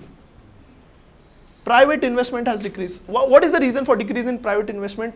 The reason for decrease in private investment दो reason है. First is क्या? Cost of credit बढ़ गया. सही है ना? Cost of credit बढ़ गया. And second क्या है? Banks का NPA बढ़ गया है, उसकी वजह से उनके पास पैसे नहीं है देने के लिए. समझ रहे हो ना? Clear हो रहा है चीज़ें? अभी next cost of credit बढ़ गया है, तो कॉस्ट ऑफ क्रेडिट कम करना चाहिए अपने को. सही है ना? अभी कॉस्ट ऑफ क्रेडिट कब कम होगा? कि अभी बैंक रेट कैसे डिसाइड कर सकते हैं कि कौन से रेट पर लोगों को लोन देना है, कौन से रेट पर लोगों को लोन देना है. कौन सा रेट होता है वो? एक होता है MCLR. सही है ना? ये बेस रेट होता है. इस रेट से डिसाइड होता है कि कौन से इस पर लोन देना है. ठीक है ना? और MCLR में मेजर पार्ट किसका होता है? रेपो रेट का. Repo rate. तो अभी क्या गवर्नमेंट ने, RBI ने पहले क्या किया पता है क्या? रेपो रेट कम कर दिया. रेपो रेट कम कर दिया. उनको क्या लगेगा? गवर्नमेंट को लगा, RBI को लगा अब क्या होगा? MCLR कम होगा. MCLR कम होगा तो कॉस्ट ऑफ क्रेडिट कम होगा. कॉस्ट ऑफ क्रेडिट कम होगा तो क्या होगा? अवेलेबिलिटी ऑफ क्रेडिट वो होता है इकोनॉमिक ग्रोथ. लेकिन ऐसे हो ही नहीं रहा. ट्रांसमिशन ऑफ रेट्स नहीं हो रहे थे. तो क्यों नहीं हो रहे थे? उन्होंने जानने की कोशिश की. उन्होंने देखा कि यार जो लॉन्ग टर्म बॉन्ड्स है उसका कॉस्ट बहुत ज्यादा था. जो बैंक्स है ना, लॉन्ग टर्म बॉन्ड्स जो उन्होंने खरीदे थे उसका कॉस्ट बहुत ज्यादा था. अब उसका कॉस्ट कम करने के लिए क्या कर दिया? लॉन्ग टर्म जो बॉन्ड्स थे ना, उसका कॉस्ट जो उनको इंटरेस्ट रेट देना चाहिए, देते हैं, लॉन्ग टर्म इंटरेस्ट जो देते हैं, लॉन्ग टर्म बॉन्ड्स पर जो इंटरेस्ट देते हैं वो बहुत ज्यादा था. उसका इंटरेस्ट रेट कम करने के लिए क्या कर लिया? ऑपरेशन ट्विस्ट लेके. तो ऑपरेशन ट्विस्ट से क्या हो गया? जो लॉन्ग टर्म बॉन्ड्स का जो इंटरेस्ट रेट था वो क्या हो गया? कम हो गया. अब नाउ ये होने के बाद, ऑपरेशन ट्विस्ट के बाद SBI ने अपना क्या कर दिया? कम कर दिया. समझ रहे हैं ना? Now you have got a full idea. ये कब आएगा? जब आपके पास क्लैरिटी ऑफ थॉट्स है. क्लैरिटी सब चीजों में एकदम फ्री फ्लोइंग है. MCLR क्या होता है? Marginal cost of lending rate. It is found out of 4 things. 4 चीजों से बनता है. क्या होता है 4 चीजें? कौन बताएगा? कौन सी 4 चीजें? इतना तो पता चाहिए. First is cost of credit. Cost of credit में क्या जाएगा? जो रेपो रेट है ना, that is cost of credit, short term cost of credit. Second क्या होता है? Administrative cost. क्योंकि बैंक चलाना है उसका भी कॉस्ट पकड़ेंगे ना, अगर इंटरेस्ट लेगा ना, वही प्रॉफिट है उनका. थर्ड क्या होता है? कैश रिजर्व रेशियो पर उनको इंटरेस्ट मिलता है क्या? बैंक्स को नहीं मिलता है, तो इफेक्टिवली वो उनका लॉस ही है, तो वो भी पार्ट पकड़ते हैं. एंड लास्ट पढ़ते हैं tenure premium. Tenure premium. Tenure premium मतलब जो लॉन्ग टर्म लोन्स, बैंक भी किसी से लोन ले रहा है ना, जो लॉन्ग टर्म लोन है उसका कुछ परसेंटेज इसमें कंसिडर करते हैं. तो MCLR is form by 4 things. MCLR क्यों लेके आया? पहले बेस रेट था, बेस रेट से ट्रांसमिशन ऑफ पॉलिसी नहीं हो रहा था. अब MCLR आ गया. MCLR में मेजर पार्ट किसका? 85% किसका है? Cost of credit. और कॉस्ट ऑफ क्रेडिट में भी किसका है? Repo rate. समझ में आया ना? Economy is what I want to tell you cannot be learn through books. वो थोड़ा सा करंट अफेयर्स को जाके कभी भी what I suggest is reverse engineering करना चाहिए. ऑपरेशन ट्विस्ट आया, क्यों आया? MCLR से नहीं हो रहा है. MCLR क्या है? MCLR क्या है? रेपो रेट क्या है? टेन्योर प्रीमियम क्या है? खत्म. Everything is clear. तो करंट अफेयर्स प्लस बुक्स आपके पढ़ने हैं आपको. और आई वुड सजेस्ट, मैंने तो तीनों चीज़ कवर की। मतलब मैं आपको, मैंने मेरा फंडा पता है ना, लोग एक चीज़ पढ़ रहे तो मैं क्या पढ़ रहा था, x+1। अगर रोज लोग इकोनॉमी के लिए 3 बुक पढ़ रहे तो मैंने तीनों कवर करके और एक चीज़ भी पढ़ लिया था। और ऐसे पढ़ते हुए समय ऐसा नहीं कि मैंने बहुत सारे ऐसे 10 बुक्स बना लिए थे, मैंने उसमें से क्या कर दिया, एक चीज़ को बेस बना दिया था और उसके ऊपर जो भी नया बुक पढ़ रहा हूँ उसके नोट्स उसमें ऐड कर दिए थे। तो ऐसे नहीं कि मैं 3 बुक्स लेके घूम रहा हूँ, मैंने एक चीज़ को जो मेरे को लगा कि कॉम्प्रिहेंसिव उसको बेस बना दिया और नए बुक में से मेरे को एक पॉइंट मिला है। रेपो रेट तो तीनों जगह है ना, क्यों तीनों जगह, एक ही जगह अपने को पता है रेपो रेट का और कुछ नया आपको चीज़ पता चले, आपको स्टैंडिंग डिपॉजिट फैसिलिटी पढ़ मिल गया कहीं, तो स्टैंडिंग डिपॉजिट फैसिलिटी मैंने ऐड कर लिया मेरे नोट्स में, बस उतना ही पॉइंट। ऐसे नहीं कि मैंने तीनों बुक साथ में कैरी करता था। तो एक चीज़ को बेस बना के करंट अफेयर्स और बाकी सारे बुक्स इसमें ऐड करना। Any other doubt? यहाँ पे भी understand the difference, economy UPSC और इकोनॉमी बैंक एग्जाम दोनों में फर्क है। ज़्यादा सोर्स पढ़ते हो तो you prepare for bank exam. UPSC सिर्फ बेसिक्स में जाती है तो बेसिक्स कवर करना है तुम्हें। और यहाँ पे अच्छी चीज़ ये है कि sir will tell you basics में कवर क्या करना है। एंड यूपीएससी के प्रीवियस ईयर पेपर देखोगे ना, they mostly play in basics, वो उस पर नहीं जाते हैं, बैंक एग्जाम वाले क्वेश्चंस नहीं पूछते हैं। तो कवर बेसिक्स, डेफिनेशंस वो पता करो सबसे पहले। इंक्रीमेंटल कैपिटल आउटपुट रेशियो है क्या, अगर डेफिनेशन भी पता हो you can answer the question, but पहले पता तो करो इंक्रीमेंटल कैपिटल आउटपुट रेशियो है क्या। तो focus on those thing. UPSC की पहले डिमांड समझो, कंटेंट क्योंकि इतना सारा, it is humanly impossible to cover that content. First of all understand the demand क्या है। इकोनॉमी सिंपल है, सिंपल तरीके से पढ़ो, उसे बैंक एग्जाम मत बनाओ यूपीएससी को। उसके अलावा second environment, focus on these 3-4 things and you will clear prelims हमेशा। कुछ बेसिक पॉइंट्स उनको कवर करके जाओ, do not blindly run after that miscellaneous things कि मैं सारी चीज़ें सारी स्टेट्स के मैं जीआई टैक्स रट लूँगा, ह्यूमनली इम्पॉसिबल। पहले बेसिक्स तो कवर करो, कवर 80% ऑफ द सिलेबस, 20% में अपना टाइम वेस्ट मत करो ज़्यादा। पहले जो बेसिक्स कवर करा रहे हैं सर एनवायरनमेंट में, इकोनॉमिक्स में, cover those things and practice daily. Previous year toppers के इंटरव्यू उठा के देख लो, दे से जस्ट वन थिंग, बस प्रैक्टिस की थी। सी जसमीत इंटरव्यू AIR 3, उसने क्या बोला था, जब भी प्रीलिम्स आता है मैं मार्केट से टेस्ट पेपर्स उठाता हूँ, डेली प्रैक्टिस करता हूँ। तो that is the most important thing. कितना भी पढ़ लो, अल्टीमेटली जो तुम्हारा स्किल आंसर सॉल्विंग वाला एप्टीट्यूड है वो तभी डेवलप होता है व्हेन यू प्रैक्टिस डेली। वो प्रैक्टिस करो। हाँ, बहुत सारे ऐसे लोग हैं कि बहुत अच्छे से पढ़ रहे हैं, सब कुछ रेडी है, एग्जाम देते हैं और नहीं क्लियर होता। रीज़न क्या है? They are not ready temperamentally. Exam temperament का हो चुका है, उस प्रेशर को आप हैंडल कर पा रहे हो नहीं कर पा रहे हो। और जब ज़्यादा बढ़ते हो ना, तब आपका एक्सपेक्टेशन ज़्यादा हो जाती है और आप टेम्परामेंटली रेडी नहीं होते हो। सुबह कुछ हो जाता है कि यार बस वाले के साथ झगड़ा हो रहा है, सेंटर नहीं मिल रहा है, फैन नहीं है, बैठने के लिए अच्छी जगह नहीं है। तो ये टेम्परामेंट बहुत ज़रूरी है। पढ़ने से आगे अगला स्टेप क्या है कि यार एग्ज़ाम के लिए रेडी होना ज़रूरी है। पढ़ के भी एक लिमिट तक है, लेकिन अगर एग्ज़ाम डे D-Day के दिन नहीं परफॉर्म किया तो कुछ यूज़ नहीं है। कुछ लोग ऐसे होते हैं कि कम पढ़ते लेकिन जो उस दिन है इतना दिमाग लगाते हैं, पूरा एकदम चाणक्य वाला दिमाग। और यूपीएससी के एग्जाम देके हर कोई यही सोचता है कि इस एग्जाम में तो पढ़ने की जरूरत थी नहीं। अल्टीमेटली सब लोग यही सोचते हैं ना, यूपीएससी के एग्जाम हॉल से बाहर निकलते हैं कि इसमें इतना क्यों पढ़ा, वो सबकी फीलिंग होती है। क्योंकि क्वेश्चन अभी आप 1000 चीज़ पढ़ोगे, 1000 चीज़ों में से एक चीज़ पूछने वाला है वो, और वो एक चीज़ ऐसे पूछेगा कि वो लॉजिकल रहेगा। और आपको लगे यार मैं लॉजिक क्यों नहीं लगाया, क्योंकि आप इतना पढ़ रहे हो कि लॉजिक भी भूल गए हो। पिछले साल का पेपर आराम से देखो, आज भी देखो, लगेगा यार क्या यार ये तो बहुत ही इजी था। आप ओवर कंफ्यूज कर रहे हो खुद को, इतना प्रेशर ले लेते हो क्योंकि आपने टाइम मैनेजमेंट कभी सीखा नहीं है, आपको पता नहीं है। एक चीज़ मिस्टेक करते हो, अटेम्प्ट्स कम करते हो। मेजरली मैंने देखा है स्टूडेंट्स का सिलेक्शन इसलिए नहीं हो रहा है कि वो 70 अटेम्प्ट करते हैं, 60 अटेम्प्ट करते हैं। कितना भी डिफिकल्ट पेपर है, कितना भी ईजी पेपर है, 85 से नीचे अटेम्प्ट नहीं करना। मतलब मैं हर बार 95 अटेम्प्ट करता था। मेरा वीक पॉइंट था मिडिवल इंडिया और एंशिएंट इंडिया। मैं वो छोड़ के बाकी सब कुछ अटेम्प्ट करते आता। अगर 3 में से भी एक भी पता है मेरे को, मतलब 3 में से 4 ऑप्शन में से एक भी एलिमिनेट हो रहा है, 3 में से तुक्का मारना है। अब इतना पढ़ के क्या होगा, जब आप एक्स्ट्रा बुक्स पढ़ोगे ना तो एलिमिनेशन ऑटोमेटिकली सॉल्व होगा। जब आप इतने पेपर सॉल्व करोगे तो ऑटोमेटिकली आपको पता चल गया यार यही आंसर होगा, ये मेरे को यहाँ बेवकूफ़ बना रहा है, एग्जामिनर ने यहाँ ट्रिक है, ऑटोमेटिकली आना स्टार्ट हो जाएगा। ज़्यादा पढ़ोगे तो एलिमिनेशन में फ़ायदा होगा। एलिमिनेशन ऐसे नहीं आएगा, कोई बोलता है, हर एक टॉपर बोलता है कि एलिमिनेशन करो, अरे भाई कैसे होगा, एलिमिनेशन तभी होगा जब आप ज्यादा पढ़ोगे, ज्यादा टेस्ट दो, यही ट्रिक है। नहीं तो वो 4 में से 2 सबका ही होने वाला। आज भी पेपर देख लो, अगर ये ऑप्शन दे दिया आपको 4 में से 2 कट करने हैं, सबको 200 में से 200 आ जाएंगे मेरे को लग रही है। 2 निकाल, कोई भी बंदा निकाल देगा। वो ये नहीं है, उसको जब 90 से 120 स्कोर लेके जाना है तो 5x मेहनत लगता है। Any other doubt? और इस चीज़ में ये मत सोचो ये तुक्का होता है।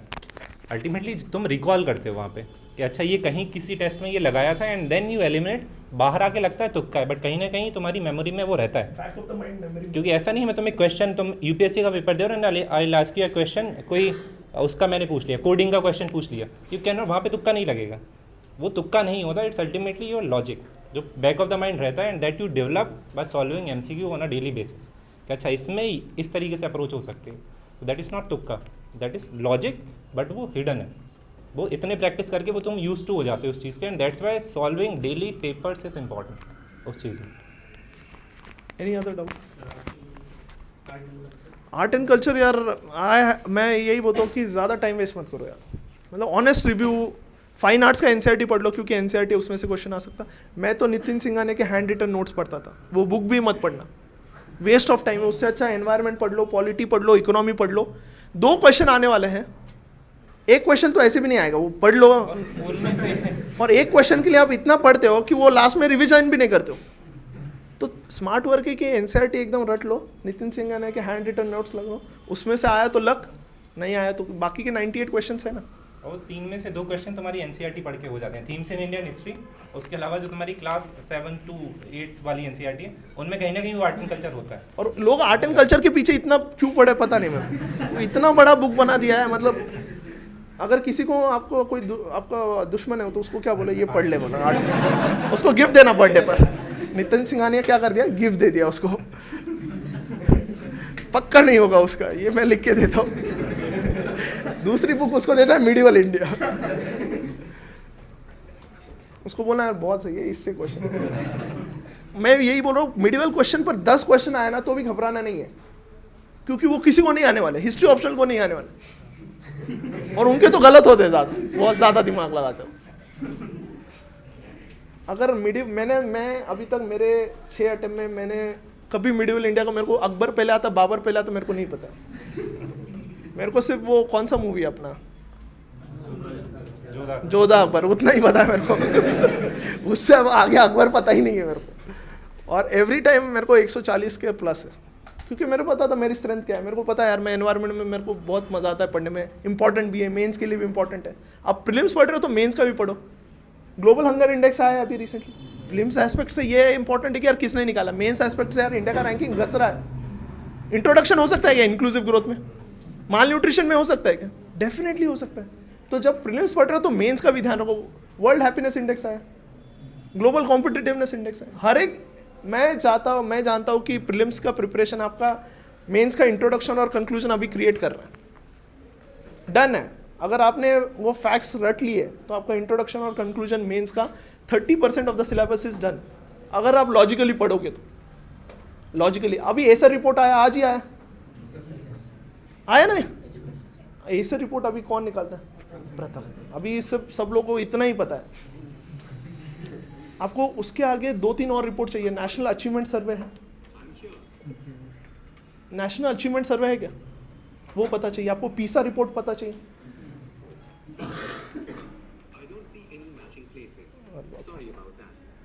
नेक्स्ट आपको एसर रिपोर्ट में ये पता है, is it a school based survey, नहीं, it's a household based survey. ये कब पता चलेगा, आप नेट पर पढ़ोगे तो पता चलेगा।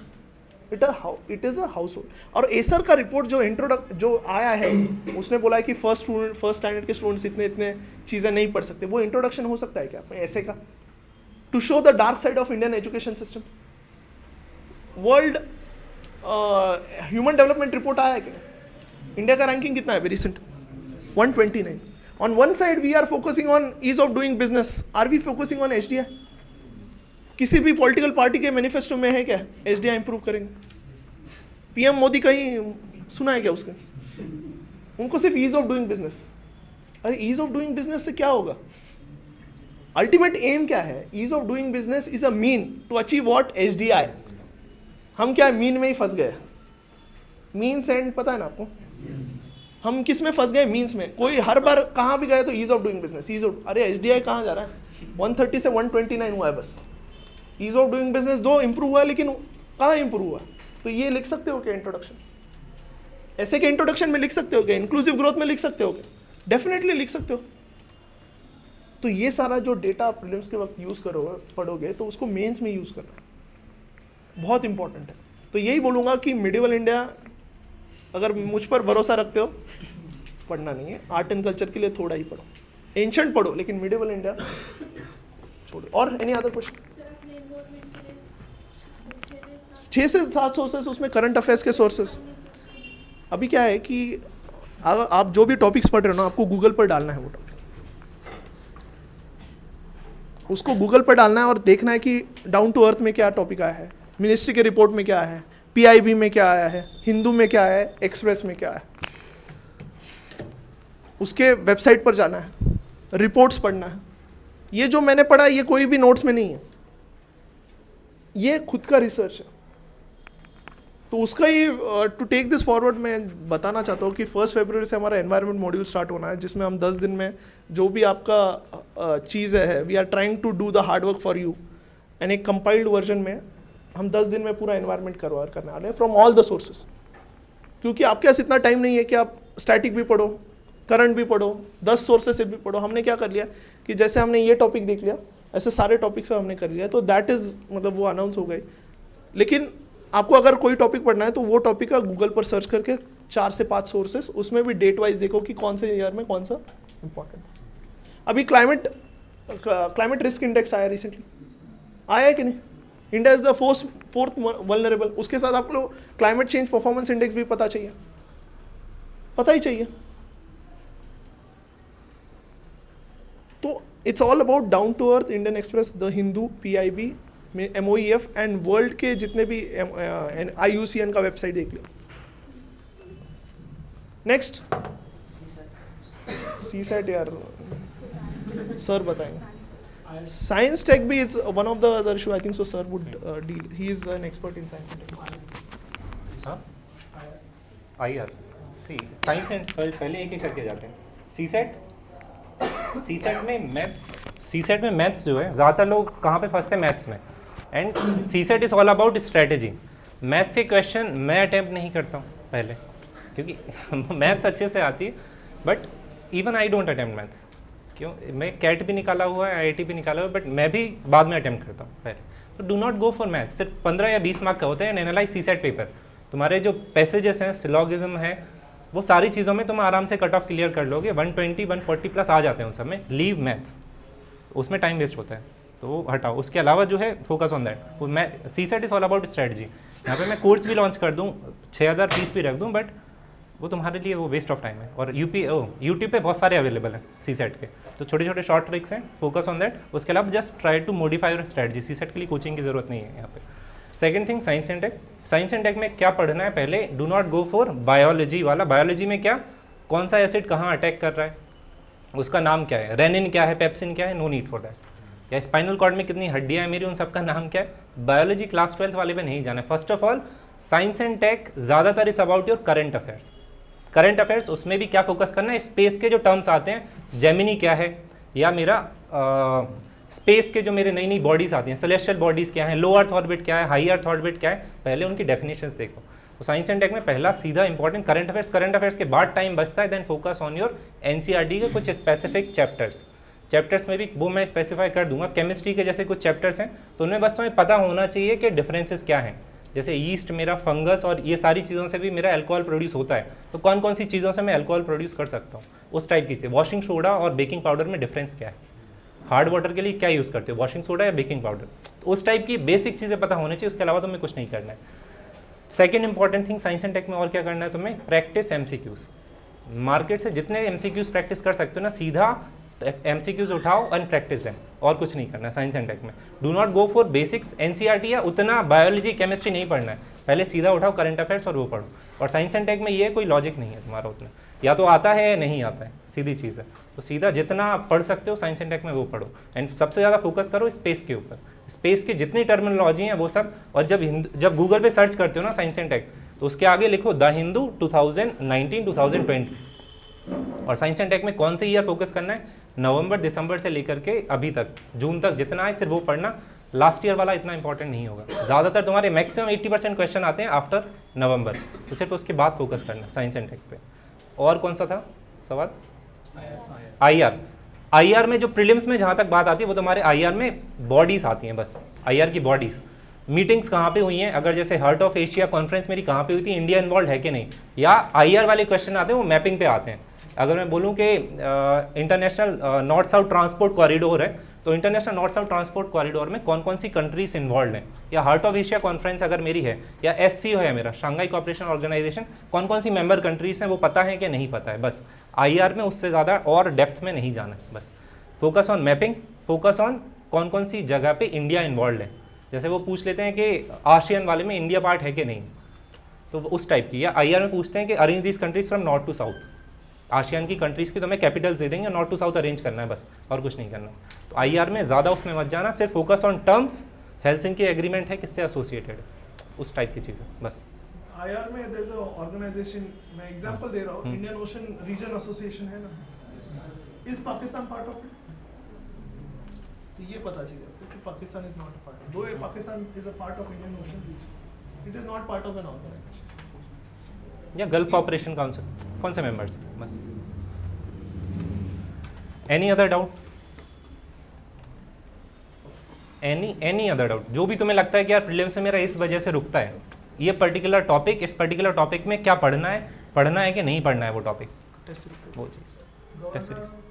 हाँ, गवर्नर और वाइसरॉय की जो रोल्स है वो सब तो याद रखेंगे। गवर्नर और वाइसरॉय ओके, मॉडर्न हिस्ट्री में गवर्नर और वाइसरॉय में देख सब, you can not remember possibly all the governor general, सिर्फ इंपॉर्टेंट है उनको करना है, या उससे ज़्यादा नहीं। अब जैसे जो मेरी ट्रीटीज़ हैं, अगर मेरा इंडो मराठा वॉर हुआ है उस टाइम पे मेरी ट्रीटी कौन कौन सी साइन हुई थी, या मेरा battle of Buxar, battle of Plassey के टाइम पे कौन सा गवर्नर जनरल था, सिर्फ वो याद करना है। या जब मेरे मॉडली मिंटो रिफॉर्म्स जो मेरे आए थे उस टाइम पे कौन से थे, तो इंपॉर्टेंट वॉर्स वाले गवर्नर जनरल याद करने, या कोई गवर्नर जनरल जिन्होंने बहुत ज़्यादा इंपॉर्टेंट कॉन्ट्रीब्यूशन किया हो, जैसे इल्बर्ट बिल मेरा जो आया था उस टाइम पे क्या था, या जब क्वीन जो थी उसका जो कोरोनेशन हुआ था इंडिया में उस टाइम पे कौन थे, या जलियनवाला बाग मसाकर के टाइम पे कौन सा गवर्नर वो थे, सिर्फ वो याद करना, सिर्फ इंपॉर्टेंट डेट्स को लेकर के। सारे you can not possibly remember, तो सिर्फ उतना पढ़ो जितना याद रहे। और उसको भी हर एक गवर्नर जनरल के साथ आपको न्यूमोनिक्स बना सकते हाँ, मतलब आई वुड सजेस्ट सबसे बेस्ट वे ऑफ पढ़ने का इज न्यूमोनिक्स, क्योंकि ऐसी चीज़ है इसमें कुछ लॉजिक लॉजिक है, कोई लॉजिक नहीं है ना, तो जहाँ लॉजिक नहीं चलता वहाँ क्या चलता है, न्यूमोनिक्स चलता है, स्टोरी चलता है। स्टोरी बना ली कोई भी मनगढ़ा, इतने पिक्चर देखते हो ना, कुछ भी स्टोरी बना दो, कोई भी स्टोरी बना दो ना, स्टोरी बनाना सीखो। अगर आप TEDx पर वीडियो देखोगे द मेमोरी मास्टर, आज जाके सर्च करना मेमोरी मास्टर की, लोग क्या इतना मेमोरी कैसे है, इतनी चीज़ें कैसे याद रख रहे हैं। The reason, one of the major technique वो यूज़ करते हैं इज स्टोरी, वो अपने दिमाग में स्टोरी बनाते हैं इवेंट्स की, और वही स्टोरी क्या है कि हमें क्या है कि हमें मूवीज़ क्यों पसंद है, क्योंकि स्टोरी होती है, हमें मूवीज़ याद है, करीना कपूर ने क्या पहना था, क्या कौन से मुंह में उसका नाम पूजा था या क्या था, वो याद है आपको, क्यों याद है, क्योंकि we have a story associated. समझ रहे हो ना, मूवीज़ के सारे इवेंट्स याद है लेकिन बिल का याद नहीं हो रहा है, या इल्बर्ट बिल और ये क्या बोलते हैं उसे, गवर्नर जनरल याद नहीं हो रहा है, मूवीज़ याद है। क्यों ऐसा हो रहा है, क्योंकि हमने स्टोरी नहीं बनाई। Start making stories into your brain, ऐसे भी इतने रद्दी स्टोरीज, ये सिर्फ आपको पता चाहिए, और कभी कभी तो आप हंस दोगे यार क्या स्टोरी बनाई है मैंने। स्टोरी बनाना सीखो दिमाग में, जब भी इलॉजिकल चीज़ आए तो उसका स्टोरी बना दो। और रिपोर्ट्स का बताता हूँ, like when we used to prepare, तो रिपोर्ट के लिए क्या करते थे, सुबह छत पे बैठ जाते थे 3-4 दोस्त, और रिपोर्ट्स में एक दूसरे को इतने फनी तरीके से समझाते थे कि they used to stuck in your mind, वो एक दूसरे को याद हो जाती थी, और सुबह उठ के वी यूज्ड टू लाफ कि यार ये क्या बोल दिया तूने। तो वो रिपोर्ट, अब 110 रिपोर्ट्स हैं, कैसे याद करोगे वहाँ पे। अब ऐसा नहीं कि सारी, अब वहाँ कुछ ना कुछ न्यूमोनिक, कुछ ना कुछ ऐसे एक दूसरे को बोलना पड़ेगा कि वो स्टिक कर जाए, तो दोज थिंग्स एक्चुअली वर्क, और वो एग्जाम में वो क्वेश्चन देख के याद आ जाता है, अच्छा इस टाइम पे इसने ये बोला था, तो उस टाइप से जाना पड़ेगा. You have to play smart, क्योंकि कंटेंट बहुत ज़्यादा है फिल्म्स में, सारा याद नहीं कर सकते. अब मेरा टेम्पल्स हैं, लोकेशन क्या है, इतने सारे टेम्पल्स हैं, ईरान स्क्रप्चर कहाँ पे है मेरा, या मेरा फटा चित्र किस स्टेट से एसोसिएटेड है, वो सारी चीज़ें you can not possibly remember. या तो वहाँ इमेज के थ्रू जाओ या निमोनिक्स बनाओ, दो ही चीज़ों say that can stick in your memory. Brain में इमेज तो इमेज फॉर्म में जाना पड़ेगा. तभी लिंक होती है, याद होती है जब it is link to certain things you already know. समझ रहे हो ना कि ऑलरेडी आपको रेपो रेट पता है, तभी जाके ऑपरेशन ट्विस्ट हमेशा दिमाग में रहेगा. समझ रहे हो ना. कुछ तो पुरानी चीज़ को लिंक करने की कोशिश करो. अगर कुछ चीज़ आप सिर्फ आइसोलेटेड वे में पढ़ोगे ना, याद नहीं रहेगा. क्लैरिटी और क्या बोलते हैं लिंकेजेस से पढ़ोगे ना, सिर्फ स्टैटिक, सिर्फ करंट अफेयर्स पढ़ोगे, याद नहीं होगा. अगर करंट अफेयर्स को कुछ स्टैटिक सिलेबस जो ऑलरेडी तुम्हारे दिमाग में है उसके साथ लिंक करोगे तो क्या होगा, याद रहे. ये क्रक्स है कि जो भी नया चीज़ पढ़ रहे हो उसको लिंक करो कहीं तो ऑलरेडी फॉर्म मेमोरी के साथ. मेमोरी ब्रेन कैसे फॉर्म करता है, थ्रू इंटरलिंकेजेस. मतलब ये मैं फेक नहीं रहा हूँ, लेकिन it is a real fact. मतलब ये ऐसे ही लोग याद करते हैं, जिसका मेमोरी स्ट्रांग है वो यही करते हैं. They make linkages with the already known things. तो आप भी यही कीजिए, जो पहले से पता चीज़ है उसके साथ लिंक करने की कोशिश कीजिए उस चीज़ को, एंड ट्राई इट आउट. एक स्टोरी बनाई है कोई भी फनी थिंग्स का, गवर्नर चीज़ का एक स्टोरी बनाई है, बहुत रैंडम होनी चाहिए, ऐसा नहीं कि वो इवेंट्स की स्टोरी. सबसे बकवास स्टोरी जो हो सकती है, कुछ भी मनगढ़ंत, वो स्टोरी बनाई है. देखिए कल याद रहता है कि नहीं. और अच्छी स्टोरी कभी याद नहीं होती. बुरी स्टोरी जब शौक लगता है तब वो स्टोरी याद रहे. तो try to make it as funny as possible, वो ज़्यादा हो पाएगा. और कोई सवाल इसके अलावा? हाँ, बता दिया ना मैंने. पॉलिटी के लिए लक्ष्मीकांत है. लक्ष्मीकांत बाइबल है. एंड ये अपना कौन सा इंडियन कॉन्स्टिट्यूशन. मैपिंग के लिए, मैपिंग के लिए ज़्यादातर question 90% question are on water bodies. Water bodies में उनका एक एरिया फिक्स है. एरिया वो कौन सा है? नॉर्थ अफ्रीका, उसके अलावा यूरोप और सेंट्रल एशिया वाला पोर्शन. तो ज़्यादातर क्वेश्चन हर साल वही रिपीट होते हैं कि अगर मेरा रेड सी में कौन सी कंट्री की ओपनिंग है, या मेरा बाबेल मंडप है वहाँ पे उसके सराउंडिंग 2 कंट्री कौन सी हैं. ऑप्शन दे देगा, ओमन है, यमन है, जिबूती है या सीरिया है, कौन सी है, 4. या अगर मेरा वो पूछे तुमसे कि रेड सी के अलावा मेरा ब्लैक सी में स्ट्रेट ऑफ कर्च मेरा कौन सी 2 सी को कनेक्ट करता है, ऑप्शन वो कोई भी दे दे. कैस्पियन सी, ब्लैक सी, अटलांटिक ओशन, कहाँ पे, मेडिटेरेनियन सी, किसको कनेक्ट करता है ये. तो स्ट्रेट ऑफ कर्च क्या है, सी ऑफ अजोव क्या है. मेरा क्वेश्चंस ज़्यादातर वाटर बॉडीज़ पे हैं. वाटर बॉडीज़ के अलावा सेकंड जो क्वेश्चन आते हैं वो आते हैं तुम्हारे सेंट्रल एशिया और साउथ ईस्ट एशिया के कैपिटल सिटीज़. थर्ड टाइप के जो क्वेश्चन आते हैं वो इंपॉर्टेंट रिवर्स के ऊपर कौन सी सिटीज़ हैं, कौन सी कैपिटल्स हैं वर्ल्ड के. इनके अलावा क्वेश्चन कहीं नहीं जाते. जो मैप खोलोगे, कालाहारी डेजर्ट जैसे मेजर लोकेशंस, कालाहारी डेजर्ट कौन सी मेजर कंट्री से एसोसिएटेड है, बस. और ऑप्शन भी वो इतने देता है वेग कि एकदम पास वाले नहीं देता है. That's a good thing about UPSC. वो सिर्फ थोड़ा हिंट देगा and you can answer that question, अगर पहले कभी एक बार भी पढ़ा है तो. मैप में first focus on water body, second focus on Capitals में भी कौन से, central Asia and south east Asia. उसके अलावा फोकस ऑन दीज डेजर्ट्स, जो लैंड फॉर्म्स हैं, डेजर्ट्स हैं मेरे. उसके अलावा जो वेटलैंड्स हैं, लेक्स हैं.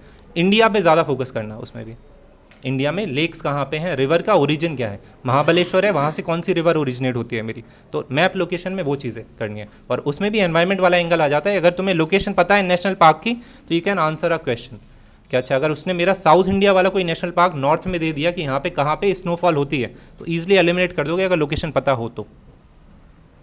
उसके अलावा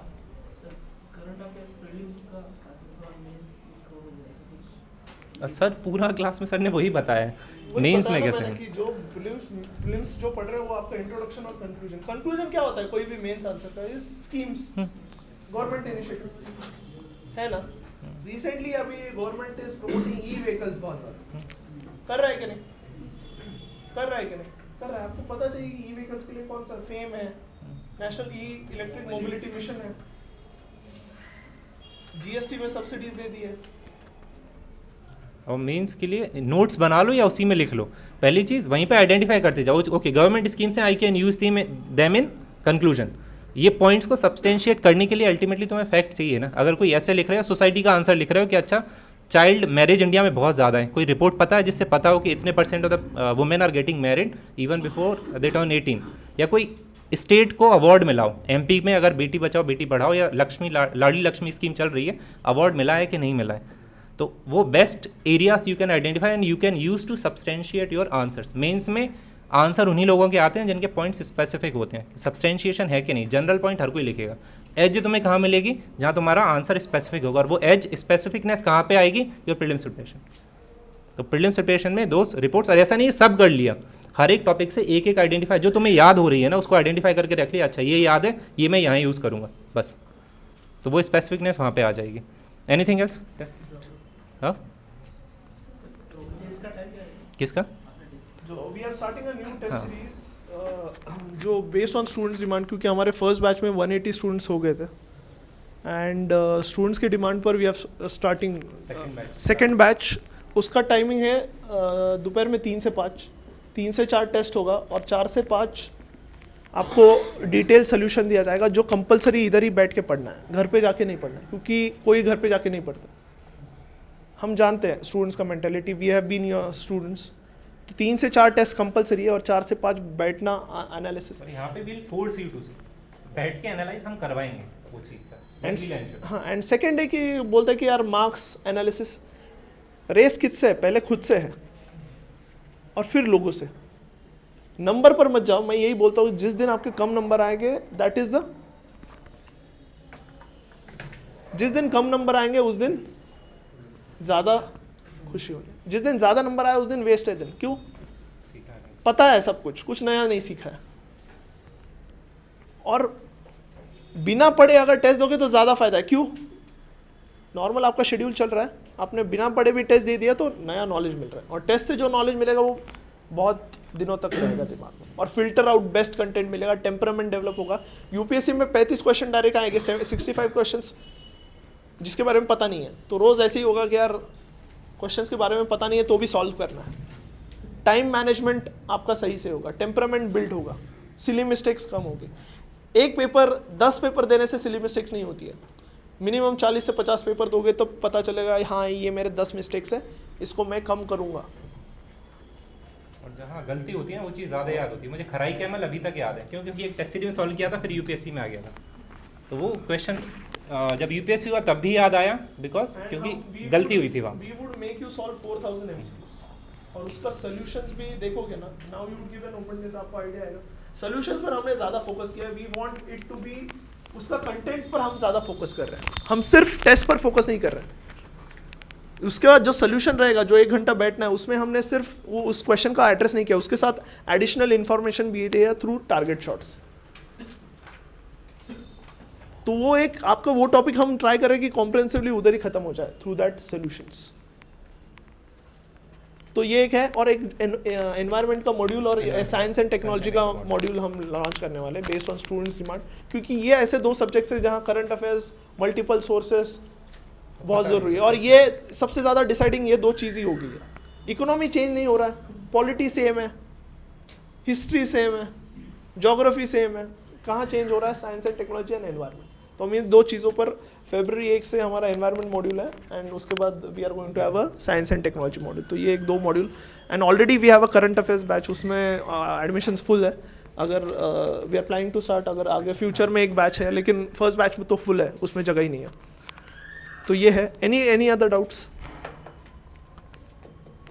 और अभी the thing is you are starting, तुम थोड़ा लेट हो। अभी ये कल रिजल्ट आ गया ना, रिजल्ट आ गया तो जितने सिर्फ कितने लोगों का हुआ है? अराउंड 2300। बाकी जितनों ने मेंस दिया वो भी स्टार्ट करेंगे preparation, and those people have already scored good marks. तो योर रेस उन सब के साथ है, और हर साल सीटें कम होती जा रही हैं, कंपटीशन ज़्यादा होते जा रहा है। तो यू हैव जस्ट 120-150 दिन। मैं यही बोलूँगा कि आप सुबह 7 बजे आइए।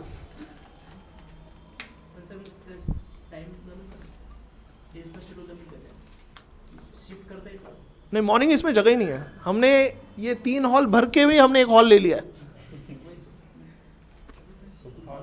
मॉर्निंग कितने, मतलब इफ़ यू आर कंफर्टेबल, हम एक नया जगह लेके फिर वी वुड कंसिडर। हाँ, ज़्यादा लोग रहो, हाँ, तो 50 बच्चे रहे तो वी कैन थिंक यार आपके लिए मॉर्निंग में ही कवर करेंगे, क्योंकि 7 बजे बेस्ट टाइम है। पूरा दिन यूज़ हो जाता है, पूरा दिन आपका रहेगा, और दिमाग में रहते हैं वो क्वेश्चंस, पूरे दिन दिमाग में परेशान करते। तो यहाँ पे 180 बच्चे देते हैं, तो यूपीएससी की फील आती है सुबह। इधर इससे ज़्यादा क्राउडेड है, और एक बंदा आवाज़ नहीं है। हमारा मतलब यूट्यूब पर हमने डाला है, रिव्यूज़ भी देख ली ना, और मतलब आप एक्सपीरियंस कीजिए, कल आई है test. And there is one girl, उसका पिछले 4 बार से प्रीलिम्स नहीं हो रहा था, and she is literally happy. She is saying कि यार सर मैं घर पे जब प्रिपरेशन करती थी तो एक वो रहता था, इनर्शिया रहता था कि कल कर लूँगी, परसों कर लूँगी। यहाँ पे आके at least someone is forcing me to write, तो मेरा डेली स्कोर इंप्रूव हो रहा है कम से कम। तो अभी शी इज स्कोरिंग 50 में से उसके 40 सही होते हैं। एंड सेकंड चीज़ ये है कि हमारे साथ ये है कि अगर आपने टेस्ट मिस किए तो आपको पेपर नहीं मिलेगा। वी आर वेरी स्ट्रिक्ट, तो डेली देना ही है। तो इसलिए सारे बच्चे आ रहे हैं, वो एक और रीज़न है कि यार और रोज़ हमारा सोल्यूशन 50, 30, 40 पेजेस का है, तो वो बैकलॉग इतना बन जाता है, तो वो फोर्सफुली 6-5 को तो भी आ जाता है, मतलब 7-5 को भी। तो भी हम भी खुद शॉक्ड है कि इतना सीरियसनेस, ऑलमोस्ट 160-170 रोज एडमिशन्स, रोज अटेंडेंस है। हमें लगा कि धीरे धीरे नॉन सीरियस स्टूडेंट्स कम होंगे, एक बंदा कम होने को तैयार नहीं। वंस वी एक बार हमने प्रिंट भी करवा लिया था कि अच्छा चलो अभी कम होंगे, तो 160 प्रिंट करवा लिए, उसी टाइम जाके 30 पेपर एक्स्ट्रा प्रिंट कराने पड़े। यहाँ पे पुणे नहीं, मैं पीपल आर रियली सीरियस, और सच में बोल रहा हूँ कि 25 टेस्ट आगे है वो आपसे। और ये हमारा इनिशिएटिव, इससे कुछ हम बहुत ज़्यादा पैसे कमा रहे हैं कुछ नहीं है। मतलब जेरोक्स कॉस्ट में, एडमिनिस्ट्रेटिव कॉस्ट ये देखा जाए ना, उसमें भी पैसा नहीं निकल रहा है, आपके लिए कर रहा है बस। जो टेस्ट सीरीज है, इतना मेहनत करने का रीज़न सिर्फ है कि आपको मिले बस। अगर आप जेरोक्स सारे कॉस्ट निकाल लो आप, मतलब उससे कुछ नहीं निकाल रहा, सिर्फ हम मेहनत कर रहे हैं कि हम चाहते हैं कि पुणे में से सबसे ज़्यादा प्रीलिम्स में निकले, क्योंकि we have found Pune people are very hard working, very serious, सिर्फ डायरेक्शन नहीं। एंड अगर आपने ये 4000 MCQ सॉल्व किया ना, कोई नहीं रोक सकता आपका प्रीलिम्स, हमारी गारंटी है। फीस रिफंड वाली गारंटी नहीं जो चल रहा है।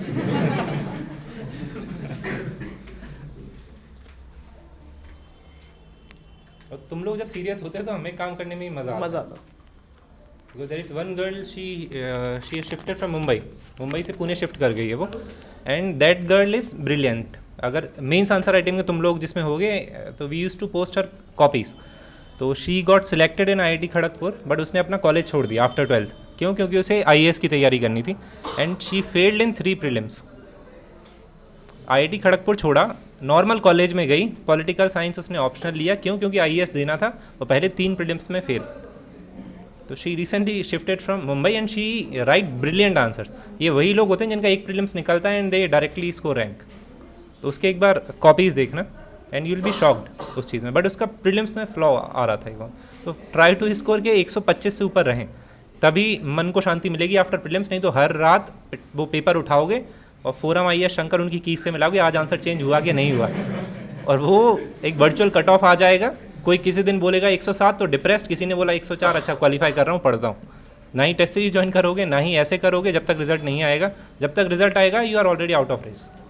Try to score a sufficient margin. और UPSC, बुरी बात यह है कि UPSC खुद ही 4-5 आंसर गलत देती है हर साल, क्योंकि जो आंसर होना चाहिए वो कोई दे ही नहीं पाता है। तो ट्राई टू अज्यूम कि 95 क्वेश्चन ही 100 नहीं है। उन 95 क्वेश्चन में you have to score sufficient marks. 5 question हटा दो, क्योंकि आंसर UPSC क्या देगी वो उसी को पता होता है, और नो वन कैन जज दैट, और no one can question UPSC। तो वहाँ पे वो मान जाओ, 5 क्वेश्चन हटा दो। और कोई इसके अलावा एनीथिंग एल्स? ठीक है, तो अभी what will do, will take a small test. एक टेस्ट लेते हैं तुम लोगों का छोटा। तो ओपन टेस्ट जो है, सर टेस्ट अनाउंस करते हैं। अभी ओपन टेस्ट, हाँ ओपन टेस्ट है, तो एक बार अटेम्प्ट करके देखो वो चीज़। एंड हाँ, इसमें 2-3 चीज़ें बता देता हूँ। पहला, एक ही राउंड में सारे क्वेश्चन सॉल्व मत करना। पहले वो क्वेश्चन सॉल्व करना जिनमें यू आर 100% श्योर, या जो 1 लाइनर्स हैं। सेकेंड राउंड में सॉल्व दोस क्वेश्चन जिनमें 1-2 क्वेश्चन में डाउट आ रहा है। थर्ड राउंड में जो भी तुक्के लगाने हो, 3 में से जिसमें एक डाउट है वो सॉल्व करना।